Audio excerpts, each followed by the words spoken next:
60-minute drive for a 60-minute game. After all the miles we've traveled, we're almost there. After all the hours we've worked, one more can make us legends. After all.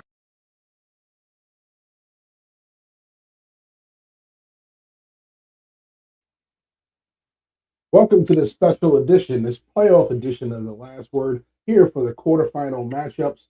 While the quarterfinals have kind of been extended one day due to the tragic events down in New Orleans early this morning, we'd like to say that our thoughts and prayers are with the folks down there in New Orleans, the folks who lost their lives, the folks that were injured in that heinous attack. We hope that, over the next 24 hours, once they get some football going, to kind of take your minds off the tragic events that happened. But again, our thoughts and prayers here at Team NBS Media with the folks down there in New Orleans. Greg, how's it going? It's going pretty well, other than what happened, of course, down in New Orleans. It was, and I tweeted about it earlier in our private chat room. This game was not going to get played, and I knew it. And it was simply because of the location of where this happened in New Orleans. Canal Street runs right into Bourbon.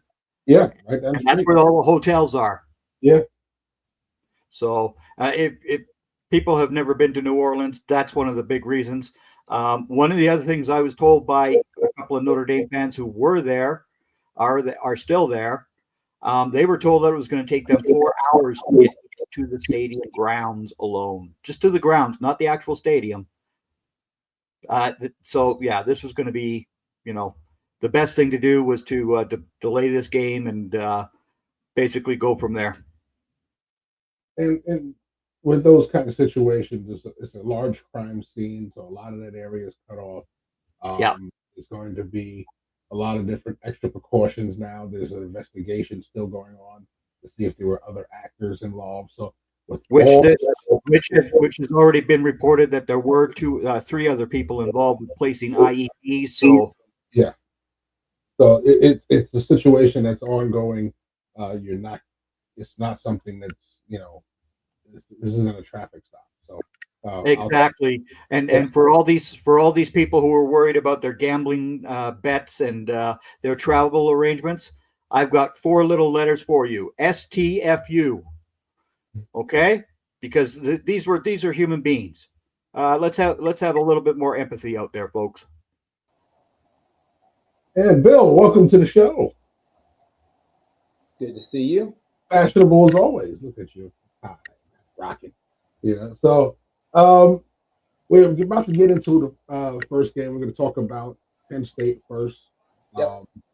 But we were saying our thoughts and prayers with those out there in New Orleans, as we know it has pushed the game a day back. So there may be another show coming tomorrow night. Whether I'll be here or not, I don't know. But nevertheless, we'll sort all those details out in 24 hours. But we're here. We're talking football. We just had our last game of the day, and so we're going to jump back to yesterday real quick, do a little bit of a time warp in 2024. We're going to talk about Penn State and Boise State. And then we'll jump back into 2025 and talk about today's action. So, right off the bat, Penn State manhandles Boise State. A game where a lot of people were expecting Genty to really challenge that Penn State defense. Right now, we saw early in that game, he wasn't. It was all about beat us in the air. He's not running the ball. Physical up front. They were able to manhandle the Boise State offensive line. There wasn't a lot of holes for him to run through. He was getting hit early, often.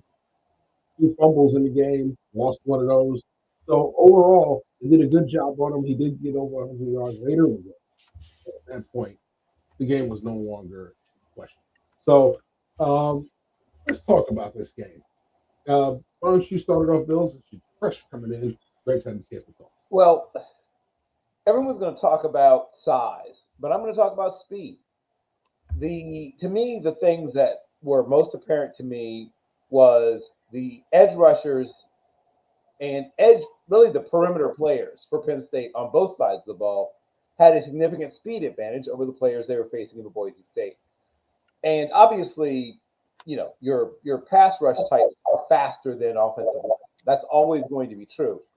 But you could see that the offensive tackles and even tight ends of Boise State struggling to adjust to just how much faster Penn State's edge defenders were, right? I mean, it was something. It's like it's like you're used to facing people who can throw a ball 75, 80, 85 miles an hour, and then suddenly you face someone that's throwing 95, 100. It was that kind of adjustment where they seemed to be in shock at first. And then on the other side of the ball, once again, I mean, while you are going to be able to some extent to take away certain things by just playing softer, backing up, things like that. But if a player catches the ball in the secondary, even if they haven't run past you, you still have to get to them, right? And if they can accelerate, stop, and then re-accelerate faster than you can, you're going to struggle, right? That's going to be a problem for you. And it was. It was a consistent problem for them to deal with the speed. And yes, there were some times they got overpowered as well, but I felt like they could have, if there hadn't been that speed disparity, they would have been able to maybe account for some of the size power disparities, but you can't do both, right? You can't both be the less powerful and the slower team. Mind you can't be. You can, obviously, but it's difficult to account for both, right? It's one thing to say, oh, they're bigger, they can push us around. We have to adjust to that. And it's another thing to say they're faster than us, and we have to account for their ability to get big plays or get to the edge. But when they can do both, when the other team is able to move you off the line of scrimmage and run away from you, it's not impossible to beat that team, because we've seen service academy teams and other teams defeat teams where they have an advantage in terms of just pure athletic ability, but it's hard to account for both. That's what I thought the big thing. What about you, Greg? Bill hit the nail on the head. The defensive front for the Penn State Nittany Lions was actually not led by Abdul Carter, as everybody was hoping for, and all that other jazz, but Dennis Sutton, the two defensive tackles for them here, Zane Durant and Dixon Thomas, both manhandled the interior of the Boise State offensive line.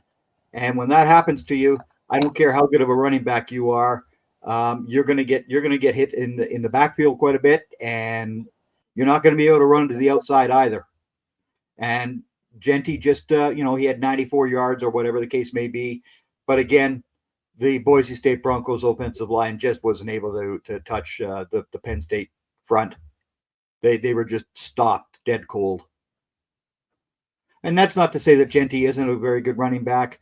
He was basically just put into a place that really he didn't have an opportunity to bust anything open. I agree. I mean, what we saw from this squad up front, and Bill was right. There was a speed difference, there was a power difference, but I think the speed was more apparent. I don't think that they were that much stronger up front than Boise was. I just think, when you certain times in football, when you step up against an opponent at a different level, okay, and right, sometimes you see the difference in speed, and it's overwhelming, right? Absolutely. You're used to a guy that's more your level. You're able to cut him off and get to blocks. You're able to get in position to make those blocks. What I saw yesterday with Boise State versus Penn State, yes, they were stronger. They were able to get off the blocks a lot easier. Yeah. But for the most part, what I saw was they weren't able to get the cutoff blocks. They weren't able to get the reach blocks because Penn State's D-line was that much faster. Their linebacker core was that much faster that when they tried to get second level, those guys were already in the hole. So I agree with Bill a lot of things he said about the speed. That is correct. And it shows because when you're trying to get position, a lot of the things with zone blocking, it's about positioning. You got to be able to get to the cutoffs. You got to get to second level. You got to be able to combo that guy. They couldn't do any of that for 2 quarters. They couldn't turn any of the defensive tackles either. I mean, there was no step up, turn, and there's the hole for Genty. There was none of that. Yeah, when he would get to that initial hole, he would get there. The D lineman would get a handle on him. Most of the time, it was a D tackle. It would slow him down. And by the time he recovered from that first hit, here was the linebacker filling. Smack. All right. So he's getting 2 yards, 3 yards, 1 yard. He'll get a negative loss. So what we were seeing was they had control of the line of scrimmage. They were able to do a lot of things because of the speed. They were able to beat them to the point so they couldn't get to those. Yeah, so Bill's going to come back on screen when he's ready. He's working on some technical issues, so don't worry. Bill Carroll has not left us, everybody. But nevertheless, I'm telling you, I just saw a team that, and they seem to have gotten better as the game going along. Like I said, he did get 100 yards, 104. He didn't sniff the end zone. They shut them down on the goal line several times. So I think that what we saw was a Boise State team that said, okay, we believed we could come in here, we could punch with the big boys. But when you go in there with the big boys, sometimes when you're in there with that heavyweight, yeah, you can go in there and you can hit them, but you realize that your punches don't hurt him as much as they would the cruiserweight. And I think that's what happened. They tried to punch with the heavyweight and they couldn't do it. Now, it would be like that fictional fight that people talk about between Mike Tyson and Muhammad Ali. Well, Mike Tyson, you might have that powerful shot, but Ali's speed kept him away from those hits, and bang, there's your jab, and you were going to get nailed by that jab. Yeah, styles make fights, they say in boxing. Well, it also comes that way in football. Okay, sometimes certain teams just don't match up because of style. And Boise State was just that team. Yeah. So we look at overall, both teams ran the ball. They said Boise State got it going later when it was a little less in doubt. Nevertheless, Kaytron Allen was good all day long. Okay, so what we saw from the Penn State running game was absolutely physicality at its best. They manhandled the front of Boise State. They did what they wanted to, and it was early and often. And even though Drew Aller did throw 3 TDs, he only had to throw 400-something yards because Kaytron Allen got there. Yeah. So I mean that was the ball game right there, basically. Right. Agreed, Bill? Yep. I think the ability, I mean, we talk about this almost every game. If you are controlling the line of scrimmage and you are able to get to the edge, right? You're beating them to the punch when you're trying to get to the edge, and you're keeping them from getting to the edge. If you like I just said, if you're faster and bigger and stronger, then unless you do something egregiously bad in terms of game planning, or they do something incredibly brilliant in terms of game planning, you should win, right? Yep. If we're both able to have a speed advantage and a power advantage, that should make being the coach, both the coordinator and the head coach, that should simplify your job. That should simplify your job. And people have been on James Franklin a lot, and some of it deservedly, for his big game problems, however you want to put it. And to his credit, they kept it simple. I think they knew what advantages they had, and they pressed those advantages and simply said, we're going to do the things that work until they don't work. And they never really stopped working. The things that were working never stopped working. If your stretch zone and inside zone stuff is just working, then you keep doing it, right? If they're not able to take away your seam routes, if they're not able to take away your digs, not able to take away, your deep corner routes, then you corner route, yeah. There was nothing available on a corner route.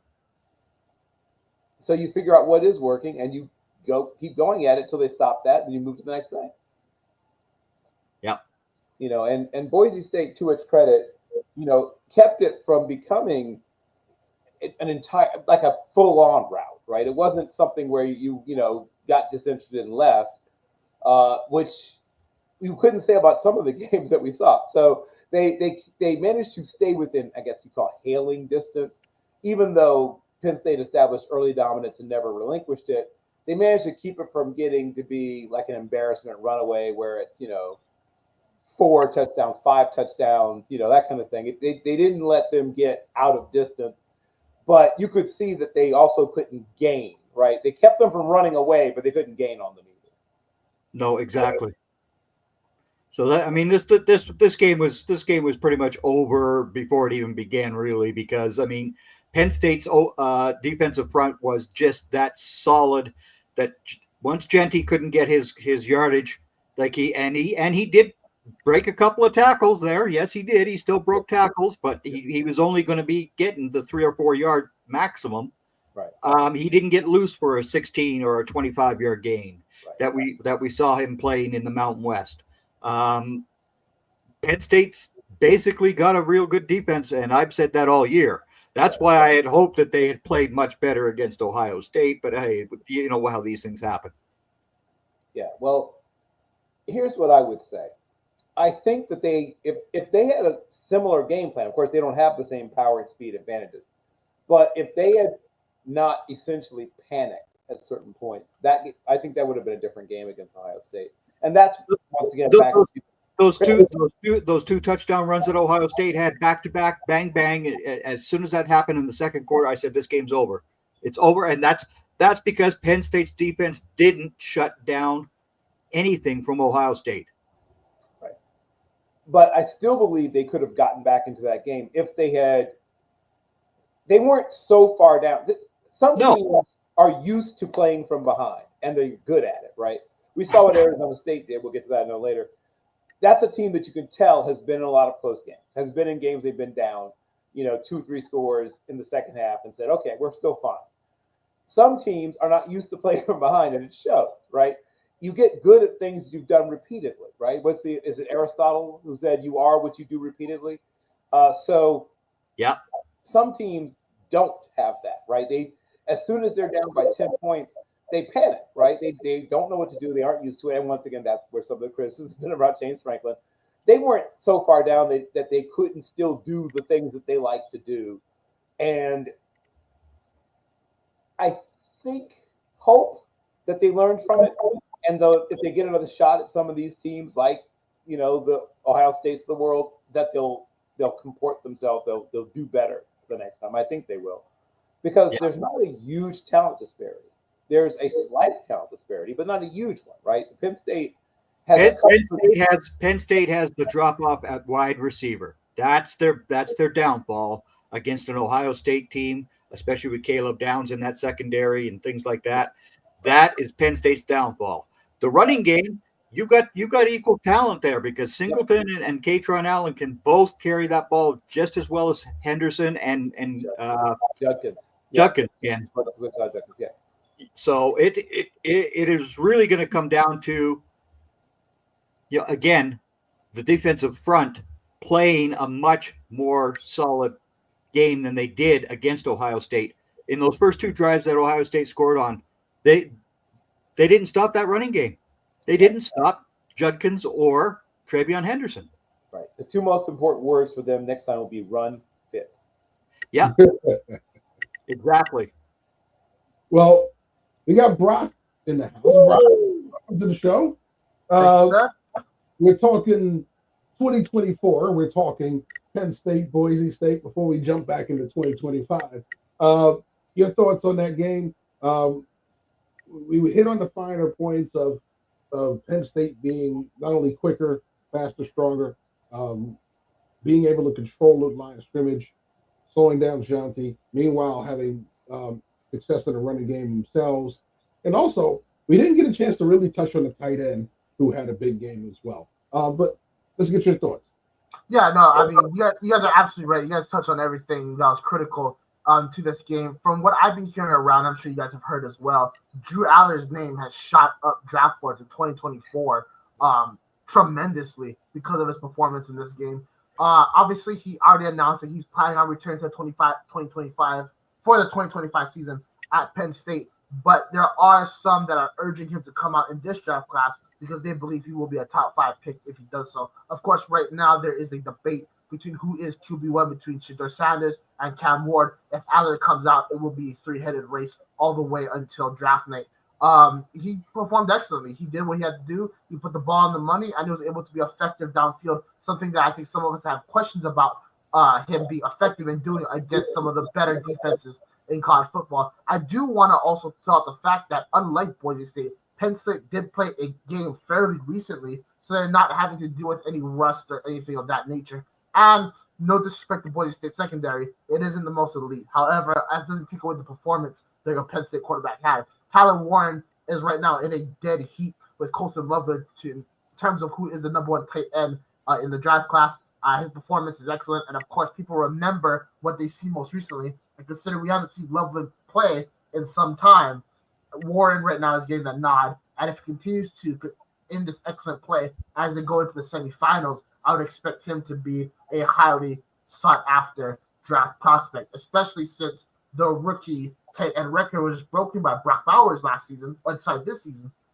So we always know that the NFL always tries to play catch up, even when there isn't a need. So I expect him to be a player that gets shot up the draft boards as the process continues. Last thing I want to say is that I'm not surprised at the result of this game. There were clear deficiencies in Boise State's team, especially on offense, and Penn State took advantage of that. Right, they dominated the line of scrimmage. They really didn't give Genty anywhere to go. Genty did the best he could with what he got, and what he got was a very minute space to run. I was hoping Boise State was going to be a bit more effective with their passing attack down the field, especially with their tight end. That just wasn't the case. And again, I think that there is an advantage to potentially not being in the top 4 seeds, playing a game, 10 or so days ago, however long it's been, at home, just to be in football condition and have your body be more used to the physicality it has to undertake.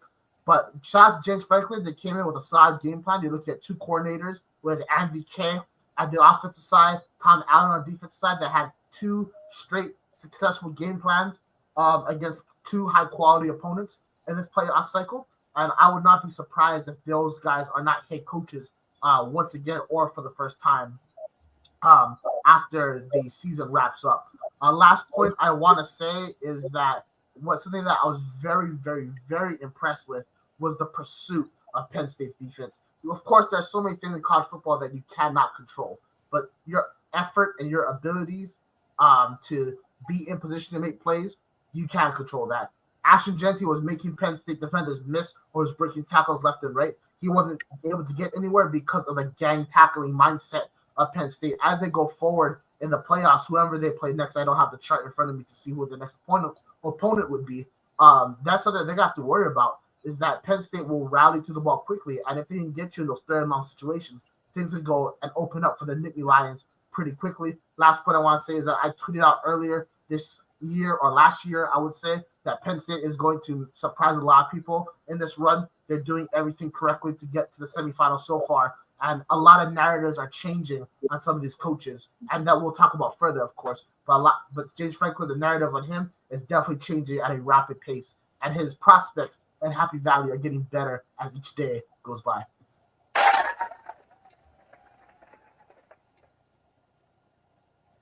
Well, we will not know Penn State's opponent until tomorrow night is down. Okay, the Sugar Bowl, the winner of the Sugar Bowl. Okay, Yeah, It's Texas versus Ohio State, and winner tomorrow night against Penn State.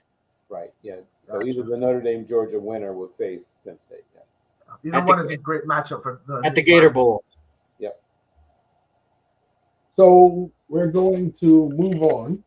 Because Oh no! I need to still talk about yesterday and Paul Feinbaum, you bum, Kirk Herbstreit, you bum, all of you clowns who figured that the Crimson Tide belonged in this playoff, you bunch of bums, because you lost to that school up north. I was cheering. Yes, Joe Cardozo, I was cheering for that school up north, and they came through and beat the Roll Tide. I loved it. Yeah. what the Alabama faithful will of course point out is opt out, transfer portal, blah blah blah. But Michigan also had to deal with opt outs and transfer portal. Exactly. So their excuses don't hold water. But what does also not hold water is the current passing attack at Alabama. They've got some issues there. They've got talent.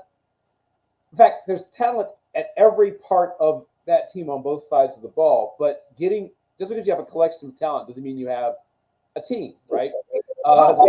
They really don't cohere well, right? The front and back half of their defense doesn't always work well together. Nope. And they don't seem to know how to sequence their pass and run plays in such a way that I know we're going to talk about Chip Kelly at some point again, but like he was Fantarse de la Bolsa? Was that fully in his bag in Spanish? I have to go, but shout out to Professor Eugenia Smiley and W. Tremino, my Spanish teachers. But he was putting things in such a way that like he had those guys like me. They were like, like that dog that can't find the squirrel. And is the exact opposite with Alabama. Alabama they telegraph so many things about what they're about to do. When they take deep shots, they practically whisper to you, we're about to throw the ball. When they are going to run it between the tackles, you see everybody all tensed up and ready to try to ram it in there in between they lack creativity. There's a lot of problems with their offense. Talent's not one of them, though, right? They have a lot of talent. Ryan Williams is a very talented freshman wide receiver. Yes, he is. But they again, have talented running backs. Even when they've got injuries or opt-outs, they've still got 4 and 5 stars stacked like cordwood. So, but again, when you're the Alabama Crimson Tide and your best player on the field was Parker Brailsford, the small center. Yes, right. he is a small center. Yeah. He was their best player last night. Correct. Bottom line. Yep. And when your center is your best player, you're in trouble.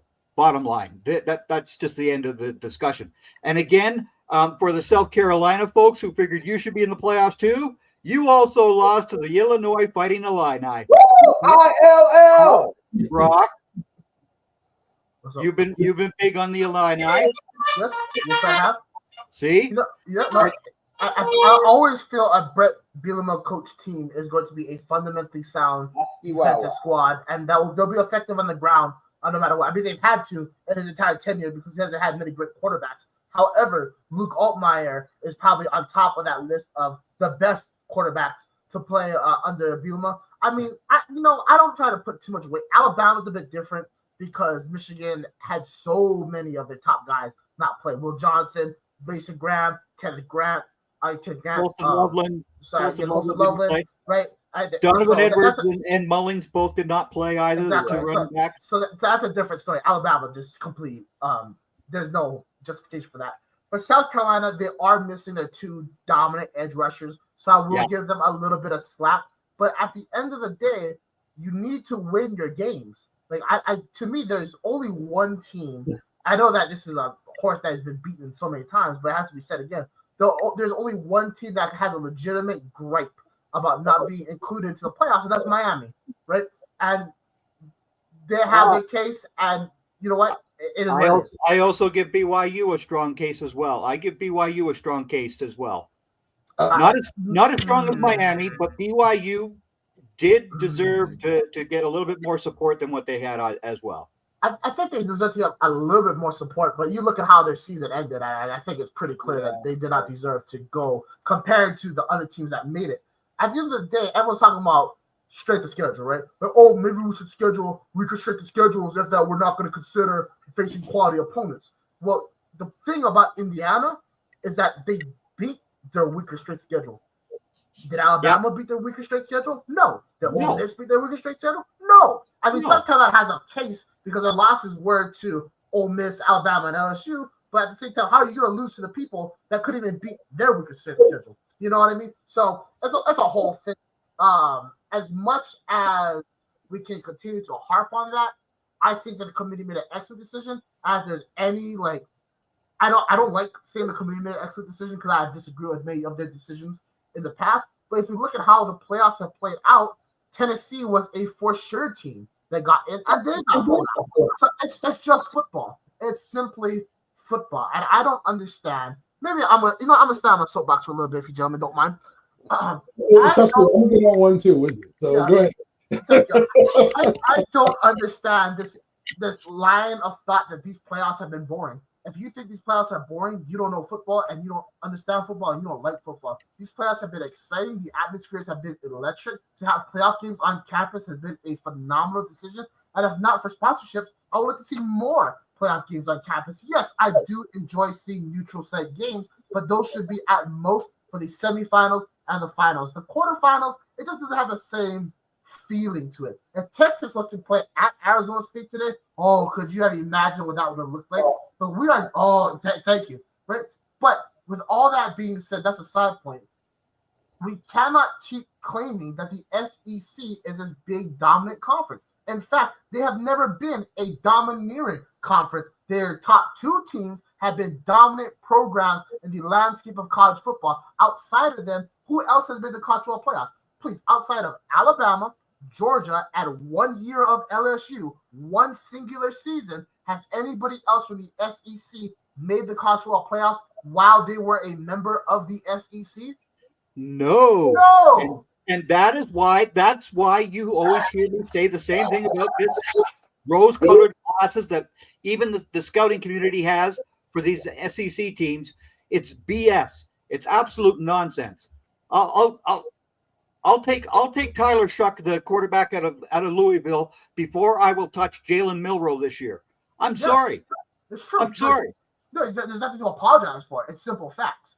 And that's the problem, though, is that we don't want to recognize simple facts. The SEC is continually undefeated in every hypothetical matchup they play in, and then they play in real-life matchups, and they lose. And for everybody so the reason why is, of course, I'm not trying to self-plug, but I have to, is that now, of course, I am working for Rams on Sports Illustrated, so I'm covering the team for them and, do all my research. And for all of you guys that like to read up and Florida State fans watching, I'm reading an article right now on why Jared versus Brady Fisk's current play in the NFL proves once again that Florida State was unjustifiably leaped over Alabama last year. A bunch of Alabamas will always reference that Orange Bowl against Georgia, and again that Georgia had a lot of the top guys like Ryan McConkey and Brock Bowers, and Beck was a starting quarterback, while Florida State had their entire roster opt out because what was the point? They've already been told that they can go, for lack of a better term, have a good day. And so I'm trying to clean up my language now. But that's literally what they told them. So Alabama's harped on that result being the justification for Florida State's exclusion, when in reality, it's not a real argument. Well, now, fast forward 12 months later, we're watching an Alabama team lose to arguably the worst Wolverines team in the past decade. Like, are we being serious right now? I hope this can finally make people realize the idiocy that has been prevalent in the world of college football by saying the SEC has been this domineering conference, when in reality, in terms of talent across the board, SEC and Big Ten are right here, and the Big Ten has had more parity in their successes as a conference over the past decade compared to the SEC. Just throwing this out there, the Big Ten, as of right now, has sent Michigan State, Ohio State, Indiana, and Oregon to the college football playoffs. SEC has sent, I might be missing somebody, so please correct me if I'm wrong, but the SEC has only sent Texas, Alabama, Georgia, and LSU, 5-4. Vanderbilt. Vanderbilt has not made the college football. No, not the playoffs. No, not the playoffs. No. Yeah. No, I'm just saying though, like, I was telling you for a second. I was like, did something that a year occurred that I deleted from my mind? Yes, but there's an argument to be said that Penn State has been screwed out of going to a 14 playoff. I Penn State, of course, this year. So I had the best team I was missing. But in years past, Penn State has been screwed out of a playoff spot on I think 1 or 2 occasions. So I don't really understand how that's still a talking point in any community. It's really not. And for anybody, the problem that I have is that if anybody says Indiana does not deserve to go to the playoffs, then Indiana should have never played football this season. In fact, Indiana should kill their football program forever because SMU should have just dialed it in and not done anything in the ACC. No. Arizona State shouldn't have gone and won the Big 12 conference their first year. Should have focused on basketball because again, we got basketball schools. Arizona State and Indiana are basketball schools, and they're not allowed to compete in football. No, they can't do that. I would have liked to have seen what Indiana would have done to these to Roll Tide. Yeah. You don't think Indiana's got some talented players? So people, I'm not talking to you, Grant. I'm just talking to people out there. Like, you go look up Elijah Surratt, go look up Kamara, look up Curtis Rourke. Those guys can play solid, fundamental football. And I know I've been kind of harping on this whole entire segment. My final point to this is we saw an excellent football game today between Texas and Arizona State. The two teams that spent the last season in the Pac-12 and the Big 12.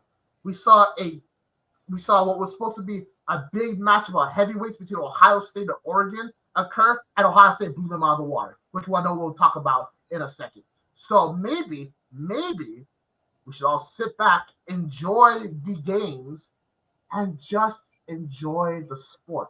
People are talking about NIL is ruining the sport. Transfer portal is ruining the sport. These idiotic opinions are ruining the sport, and it's just an absolute travesty. The shouty shows, as I refer to them, are the guys that are responsible for ruining my enjoyment of college football, the NFL, whatever sport you want to talk about, particularly that clown SAS and his gang of morons that he has on. Again, coming from my world of being a Notre Dame fan, the independent school, I don't care what conference you're in. You want to play Notre Dame will sign up and go. They'll go. That's how college football needs to be. So I'm a big book. Obviously, this is the year one. Thank you. Obviously, this is year one of the playoffs. And in year one, and people are expecting it to be perfect. Year one. Again, this is year one of the 12-team playoff. Things need to get adjusted. I think that obviously once they get done with the sponsorship things, they need to chill out on having the quarterfinals be bowl games. That kind of defeats the whole purpose. But if we have three, I think the top three slots should go to the top three conference champions in terms of having that bye. I think that the fourth slot should be an at-large bid, and then we kind of rank it out from there. I also think that every conference champion deserves an inclusion in the playoffs. Now, people may not like that. I also think that we should lower the season, but I'm not going to go on the whole strategy to fix college football. I'm just saying that sometimes, perhaps, when we have different teams play in unique places, unique things happen. And sometimes when we stick to these preconceived notions that simply do not exist, we come up with results that are less than satisfactory. Thank you. Well, I'm going to get on my soapbox before we get back to the last game. Because you guys brought up, Alabama and Michigan. Opt out. Bill, you're better on the numbers than me. What were these two recruiting classes for these two teams?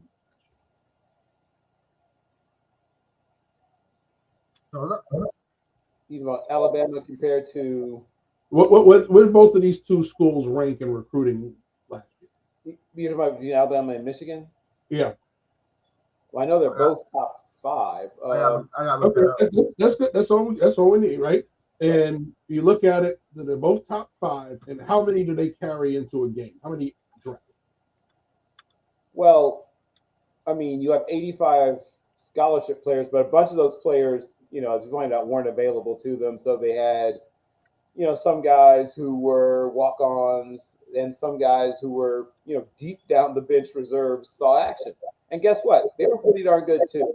Yeah. Those who were once ready. So 70 guys dressed, right? Yeah, 70 guys dressed. Yeah. So you factor in they have rosters of about 100 players when you count all of the guys. Top five recruiting classes. They'll Don't give me that opt-out excuse for these two teams.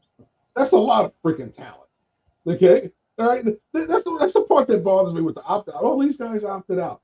If Grambling State has somebody opt out, that makes a big difference because the next guy down the bench on Grambling State is a lot worse than the guy that's at the top of the roster. I know I've been there. But nevertheless, when you talk about top 5 recruiting classes virtually every year, okay, for these two programs, 10 at the worst, okay, you're talking about a roster of about 100 guys when you count walk-ons, scholarships, red shirts, all that good stuff. 5, 6 guys opting out is not going to kill those two programs. It's not. It's not. And people make the excuses. This is part of the growing age of college football, just like it's part of the age of high school level. It's starting to resemble other levels, like call it the pros. Okay, except for the difference is the pros, those guys are under contract and they have to be there. College kids are starting to learn, I don't have to be there. I can now do what's best for me if I'm going to do what's best for my career. All right, so that's that. If you're not prepared for that as a coach these days, that's on you. That is not on these kids. It's not on. Yeah. So you have a whole plethora of it. When I coach at any level, if you gave me 70 dressed, dude, the clip was never ending. Okay, let me pull out my 3s. Let me pull out my 4s. Okay, there is no excuse when you have 70 guys dressed for a game to talk about your shorthanded. Okay, the NFL plays with 46 on a game day. Okay, they have an excuse. Okay, there's no excuse in college football to say that you're shorthanded because kids are opting out. Right? If you have 6 All-Americans missing, is it a fall off? Yes. But if you're telling me that if you have top 5 recruiting classes, the kid right behind that All-American isn't going to be a future All-American and can't play right now, then there's a problem with your coaching. Okay, you're supposed to be getting that kid ready to play. Injuries can happen. He's one hit away from playing. All right, so that's the part that bothers me with the opt-outs. We're talking about these major programs. Some of the other ones, yes, I get it. If it's a MAC team who doesn't have as big a close a gap between first on the depth chart and second depth chart, I understand that. But not the guys, not the Bamas, not the Michigans, not the Ohio States. Don't give me that. Right. You know what school you don't hear anything about their injuries of this year? The Fighting Irish of Notre Dame, who lost their offensive lineman. They lost Benjamin Morrison. Seriously, they lost Benjamin Morrison. Leonard Moore has come in, and he has stone cold stopped everybody he's gone up against. This is the nonsense. This is the nonsense, though, that we hear from these schools, especially those ones down south that, no, all of our guys left. Tough luck. You still got, like you said, 4- and 5-star recruits in behind them. Why aren't these guys ready to play? Why can't they play? Actually, and I just want to add to kind of your point, Greg. Obviously, and also your point, Jeff. Let's look at the SEC's performance in this bowl season. Obviously, I can't go through every team, but Oklahoma lost to Navy. Texas A&M lost to USC. Texas squeaked one out against Arizona State after obviously being Clemson. Alabama lost to Michigan. South Carolina lost to Illinois. And Vanderbilt won. Vanderbilt won their game. Vanderbilt won, yes. Missouri did not look impressive against an Iowa team that has no quarterback. No offense. It's simple facts, right? They survived. And that was Tim Worley, by the way. I didn't realize he was calling the offense until Tim Worley. It made me think. I'm just saying, like, I don't understand how we are even, talking about this conference. What is, because I know what we're talking about now, but we're talking about it in response to the noise being made about it in social media and everything that's been happening for the past month. Like, there's 2 teams in the SEC that are still alive, right? Texas and Georgia. I'm right? Just make sure I didn't miss anything, right? There's 2 teams, so we should only be talking about 2 teams. Could easily be won by the end of tomorrow night. It should have been 1 because who gives up a touchdown on 4th and 13? All right, but okay. not.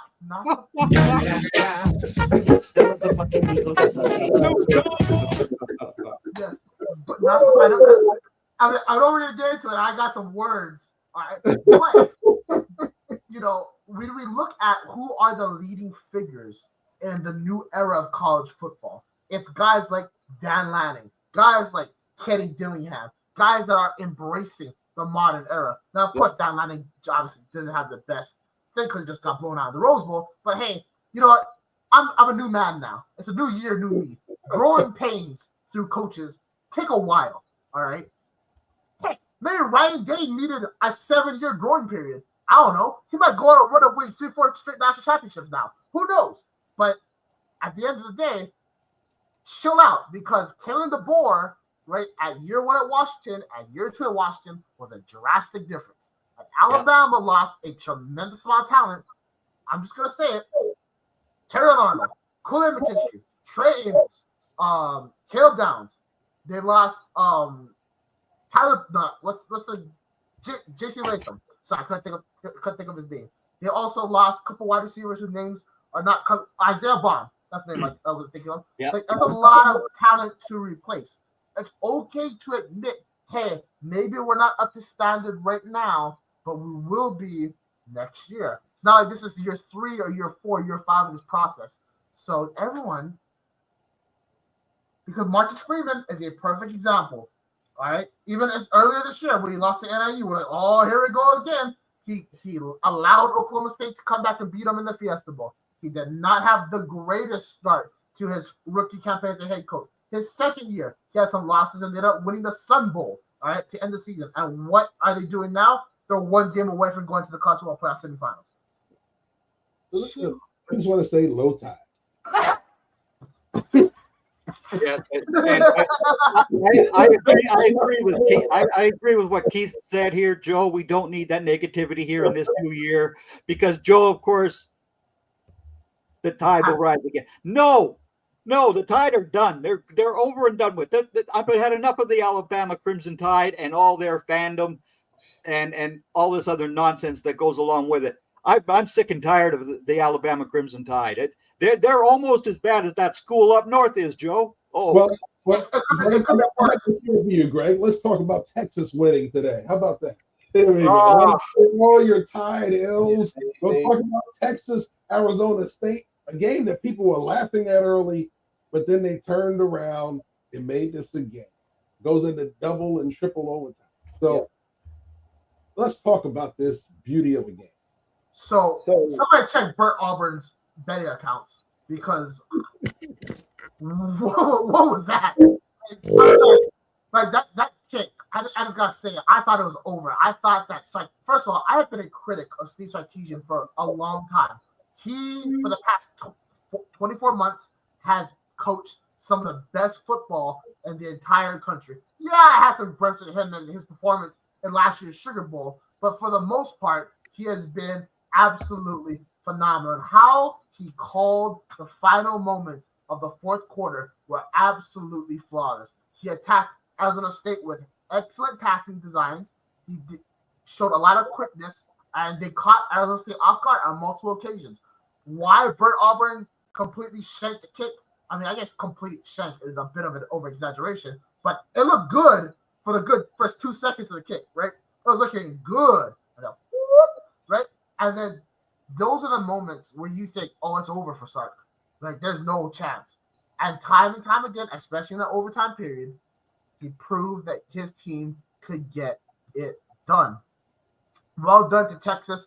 Arizona State is so tough to lose like that. Obviously, look at those stat lines. Cam Scatterbo, that's a guy that we have all been big fans of for a long time. I've been a fan of his since last year when Arizona State had nothing going for them. Yet he was still running hard, being a very productive running back, and was arguably the only positive thing of that offense last year. To watch them transition into an 11-win team in this year, I wish we got another year of Scatterbo at Arizona State. That would have been very nice to see.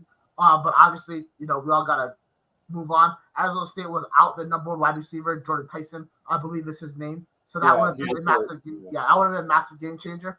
But hey, it's not about playing the best football. It's about playing the best football when it counts. That's exactly what the Longhorns did. Congratulations to them. I think that they're going to be a very dangerous team against Ohio State. I'm really looking forward to that game. I think it's going to be a fantastic matchup. And I believe that the winner of that game is, unless Georgia beats Notre Dame, I think the winner of Texas versus Ohio State will be the next national champion in college football. Well, I'm going to say this. Well, there were a lot of people that didn't know about Scatterbo before today. I don't know what planet you were on, but you got a hard lesson from who he was today. That's been a bad boy for several years at ASU. A lot of people were dying to get him in the portal. He didn't leave. He said, "I'm staying right here." And boy, he'd been in the portal once already. That's how he got from Sacramento State to Arizona State. Yeah. No, they wanted him out. They wanted him out of ASU. They wanted him elsewhere. And he said, "Right, staying right here." But yeah, this has been. If like I said, if this shocked anybody, I don't know what we've been. This is what he did all year long. Yep. But don't forget, he didn't transfer out after his head coach got canned last year. He stayed there with Kenny Dillingham, a rookie head coach. He stayed at school. Guess what, kids who all announce to the transfer portal when your coach leaves? Stay where you're at sometimes. It pays off. Yeah, you're right, Greg. It actually does. What I don't like is when I understand if a new coach comes in and it's not the right scheme or he doesn't have you in the plans. Okay, I understand. But for kids to leave before they even announce who the next guy is, I think you're shooting yourselves in the foot. Because, like I said, for Team NBS Media, I was covering UNLV this year. A lot of guys jumped into the portal as soon as Barry Odom left, and Dan Mullen got hired. And I think Mullen and what he's doing and the guys he's bringing in on the coaching staff, I think if some of those guys stayed, those players could potentially have gone to the NFL instead of trying to find a new way to go to the league with whatever they do in the portal. So just to your point, Greg, just patience. There you go. Yep. Patience. Shout out to Coach Hunky Cooper over there at UNLV. Yes, shout out Coach Cooper. Shout out to the whole staff. Coach Alexander, new defense coordinator Zach Arnett. Looking forward to seeing you out here in Vegas. And, of course, I'm a UNLV alumnus, so always go Rebs. Right. And speaking of Sacramento State, that's where Brennan Marion is now the head coach. Exactly. The go-go offense is now going to shoot Sacramento State into the FBS. I know that you've been high on him, Bill. I'm going to let you talk about him in a second. Just wanted to say Brennan Marion is one of the bright coaching young coaches in all of football. And I expect many of his offensive concepts. I mean, they're not new concepts. They're just old concepts with modern twists to them. But I expect a lot of that to be shown or to be prevalent throughout college football as his career continues to go and grow. Yeah, I think you're going to see the transfer portal giveth and the transfer portal taketh away. But if you're a wide receiver and you're looking for a home and you're not quite sure where to go, take a look at Sacramento State. Take a look at Brennan Marion's resume and his work with wide receivers. I'd be hard pressed to think of somebody outside of maybe Brian Hartline who has a more solid resume of preparing wide receivers to play at the NFL level in the last 10 or so years. I mean, Brennan Marion is a brilliant young coach, charismatic, smart, hardworking. I mean, what do you want? Name something you look for in a coach. I think within 3 years, that program is going to be being talked about a lot. Within 3 years, we'll be talking about Sacramento as should the Sun Devils program, because if you are a wide receiver, you've got a real good quarterback there in Levitt. You have a very good quarterback. Hello. There's a transfer situation that some wide receivers need to be looking at very seriously as well.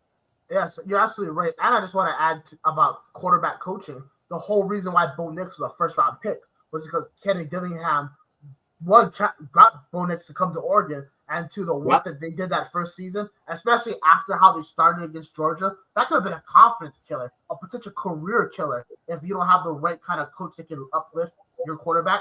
Kenny Dillingham did a fantastic job, and that's the reason why Bo Nix is one win away from taking Denver to the playoffs for the first time since Peyton Manning retired. Yep. It's funny because, a certain coach just ran away from being a head coach somewhere to being an offensive coordinator somewhere before they could fire. And he had a certain quarterback who played today who was the number 1 seed overall and played today down here in Florida. I wonder who that was. Oh, I know who. I'm not going to say his name, but nevertheless, it goes to show. Here's a guy who was an offensive guru, but he couldn't get certain quarterbacks to play for him. They go elsewhere and they shine. Bo Nix being one, and now you saw that today with Dylan Gabriel, who had his team the number 1 seed in the college football playoff. But why is that? He couldn't do it where he originally was. He did fine in Oklahoma. He did fine at Oregon. He was originally down here in Florida, and the guy couldn't get him to seem to work out for him. And sometimes it is the coach. Okay, Yeah. So yeah, I you know, without saying names, yeah, coach, not just yeah.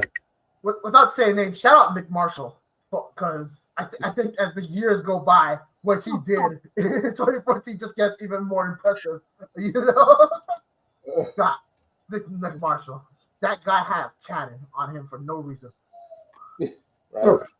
So this was a beautiful game, guys. I mean, early in this game, everybody was, like I said, it was a laugher. Texas was dog walking them early, and then all of a sudden, a game broke. Right? How was ASU able to turn this around? I think the first part of that was the safety, right? They get a player back from targeting, so he misses the first half of the game, and terrific safety, right? Like that kid has a future, an NFL future, but he ends up missing the first half because of the targeting from the conference championship game. Mm-hmm. And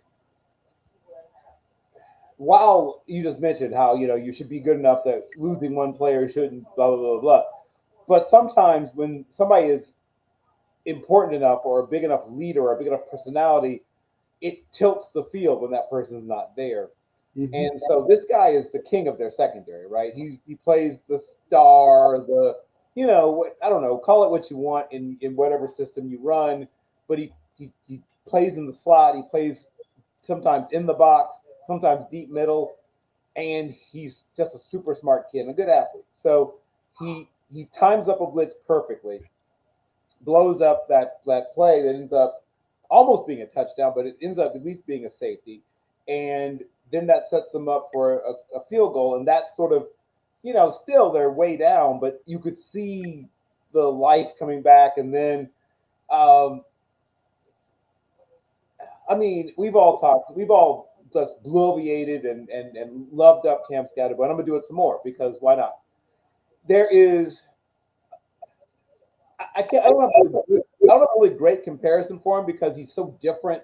Like there's parts of his game that remind me of everybody from like Brian Westbrook to like Jim Kick, like he's got so many different elements of, for those who are old enough to remember Hoya Grajon, right? Who played in the old AFL for the Oilers.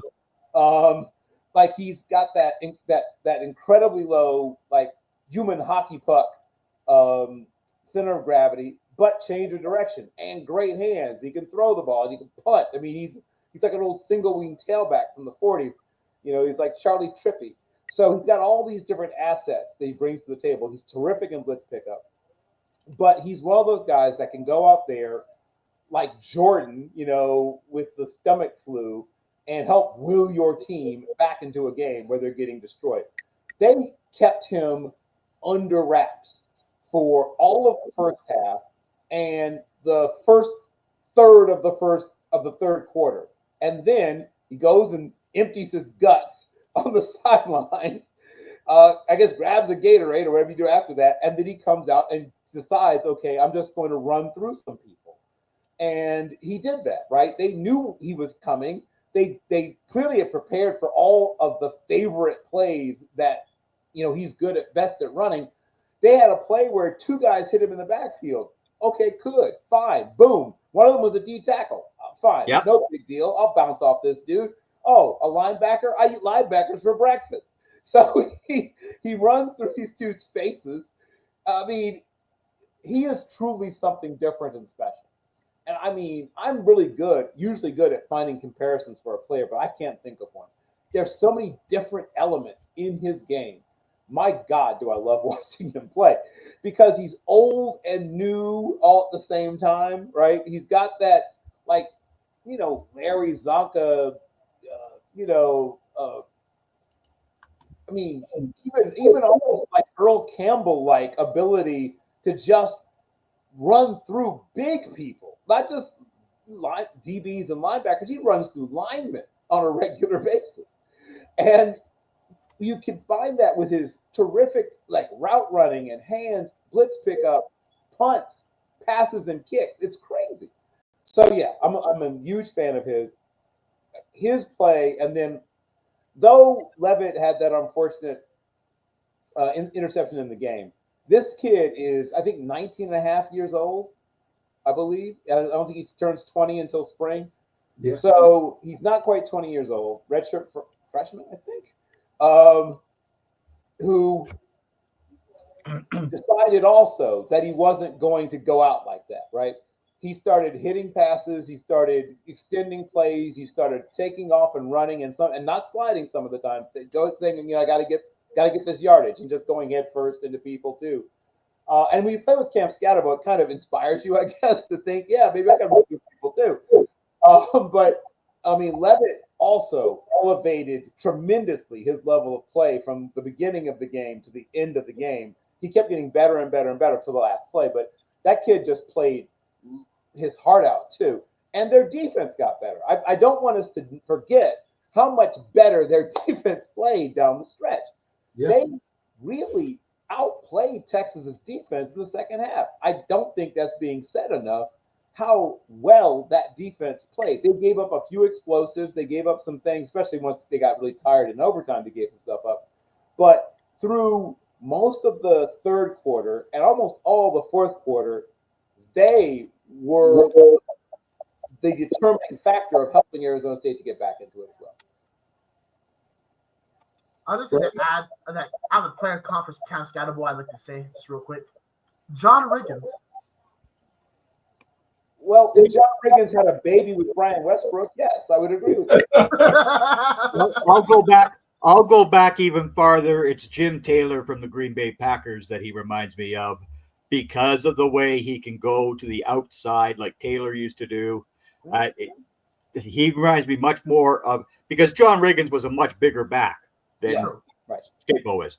And neither of those guys caught the ball as well as Scatterbo does, but I get what you're I mean, that's Jim Taylor's not a bad comparison. He's even more compact, right? But he's closer. You're right. It's a closer comparison physically than most of the guys we've named. I would just like to add that in the modernization of the NFL, certain skills and body types have been pushed more, so there will never be a straight up comp. I just think that like Riggins, put Scatterbo behind some hogs and he's going to run through some people, and I love watching it. Are we only comparing him to the white running backs because he's? He got on me about that. So first off, no, John Riggins had Jerry curls. He did. John Riggins had Jerry curls, he did one time say to Andrew Day O'Connor, "Hey, Sandy, baby." So maybe he's got a little something in him, but the I mentioned Doug Martin also a little bit. Doug Martin, that's another player that he's got some real, similar. He has that Mark Ingram with a little more juice. Because Ingram was that power runner that can get outside, but wasn't the most dynamic pass receiver. He's a way more dynamic pass receiver. Yes. Yeah. And he threw that 42-yard pass beautifully. Yes, when the Cowboys do draft him, he's the new backup after Cooper Rush. He's going to be fine. Yeah. All right, so Greg, more white running backfield. Lipke is fullback and Cam, and let's party like it's 1959. Yeah, there you go. That's George Preston Marshall's greatest dream.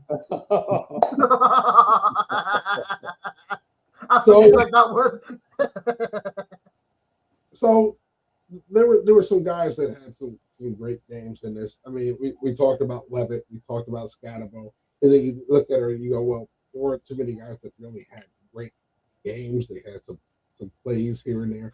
But when you look at the Texas side, Quinn Ewers, we saw what he did today. We saw what Matthew Golden did today. He didn't get a ton of catches, but they were big catches when he got him Gunnar help and some big catches. Yeah, so Matthew Golden has been much higher on my list than Isaiah Bond has been all year long. I don't understand why everybody was so high on Isaiah Bond coming out of Alabama, transferring to Texas, and that he was going to be the superstar. Golden is a far better receiver than Isaiah Bond could ever hope to be. there are people that scout the helmet. Yeah. People were comparing, saying Bond was going to be the next Xavier Worthy, and they were ignoring two things. One is Worthy's way faster than Bond. I mean, that's kind of an obvious difference. But the other thing that Worthy took a big jump between his second to last and his last year in terms of like finesse, right? Route running, reading defenses on the fly, knowing when to settle down, knowing when to run through and things like that. He figured that stuff out. That's where I still am frustrated sometimes with Bond. He is a talented kid, and he is going to have a nice NFL career as a wide receiver 2/3, but he didn't take the big jump, right? You didn't see him suddenly realizing, where to be and always running things at the right depth and taking advantage of leverage quite at the same level. And Golden is just seems thus far at least to be a smarter route runner and probably faster. Well, Bill, I'm going to change my tune on that last Mac drop then that I did, Bill. I'm going to give you Isaiah Bond to your Steelers, okay? You had fun. Bill, you miss me here on Sundays when Kansas City's playing and Worthy's making plays, doing my Snoop Dogg dance, right? Because I think back to draft conversations and people going, yeah, but his production was late. They didn't. Some guys are late bloomers, but you got to look at the skill set. Trust me, he ends up in the right place. He's going to be just fine. He ended up in Kansas City, and now he's counted on. He's making plays, and I just think they go. Yeah, well, I mean, Worthy produced. Same thing I do with Ricky Pearsall. He wasn't a guy that failed to produce. There were guys that struggled to produce. He wasn't one of them. He had good. Yeah, it is just like people rip Pearsall. Oh, he didn't have great production. He's going to be just fine in San Francisco. Yeah. He did have good production. Who's his quarterbacks? Who's the calling the plays? Like, please look beyond the numbers. I'd just like to add real quick that in Steve Sarkisian's offense, and also in Steve Sarkisian's offense, there's a fast guy, Worthy or Bond, and then there is a hands guy, A.D. Mitchell, and now obviously Golden. So again, different archetypes does not like different players have different archetypes, and some are effective if you put them in some situations, and some are effective if you put them in others. So again, styles make fights. Yes. So defensively, I'll tell you what I saw. Early in this game, Texas defense was flying to the ball and making plays and was shutting things down. To me, it didn't seem like what we talked about with Boise State, that they were just better up front. It didn't seem like they hadn't caught on to how fast and how Texas moved. Because as the game went along, you started to see the change, right? You started to see the confidence grow. We can block these guys. We can run the ball on these guys. We can do all that stuff.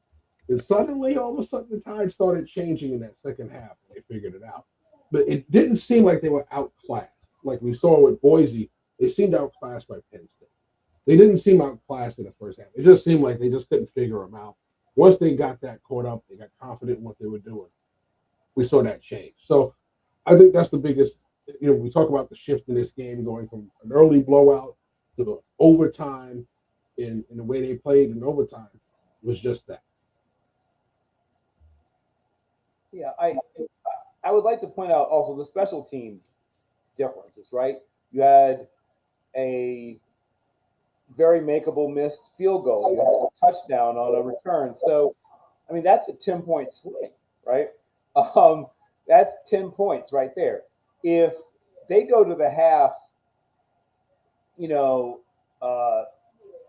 15 points instead of 5 points or whatever, Arizona State probably wins this game, right? You take away a return touchdown, you give them that very makeable field goal that was blocked.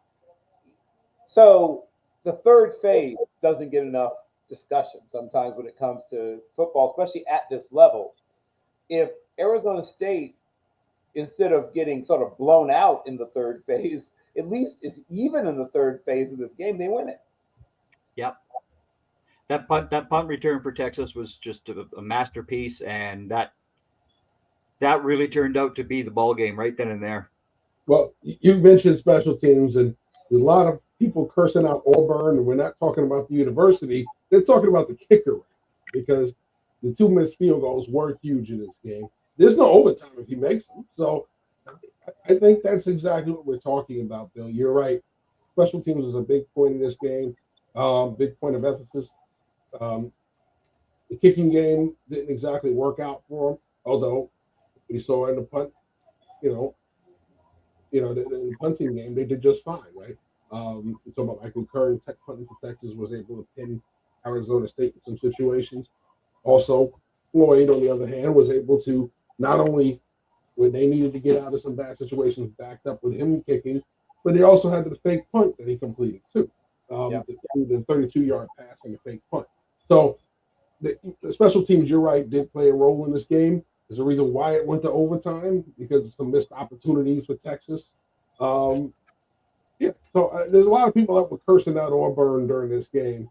He had a chance to win it. In fact, there was no overtime if he hits that field goal with seconds left in the game. When they drove with under a minute left. So I agree with you.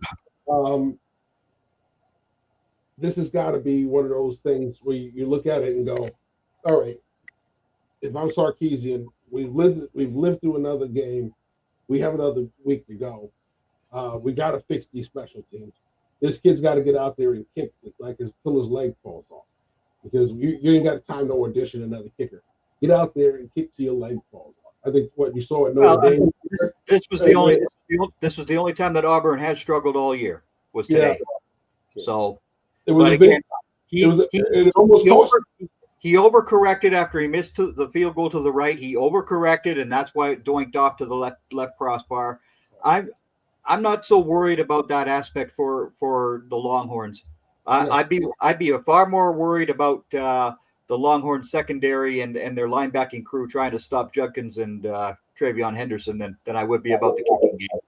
Oh, no, I disagree with you completely. I think that they should be very concerned about the kicking game. I mean, if you talk to Texas Longhorn fans, they've been worried about Auburn the entire season. I think right now he only has a 68.2% made field goal percentage. He missed 2 kicks in the SEC championship game. Missed a kick in Lone Star Showdown. Missed a kick a week before. Obviously, that kick against Kentucky didn't end up being consequential. Neither the one against A&M. But, if he made some of those kicks against Georgia, we're talking about an SEC champion in Texas.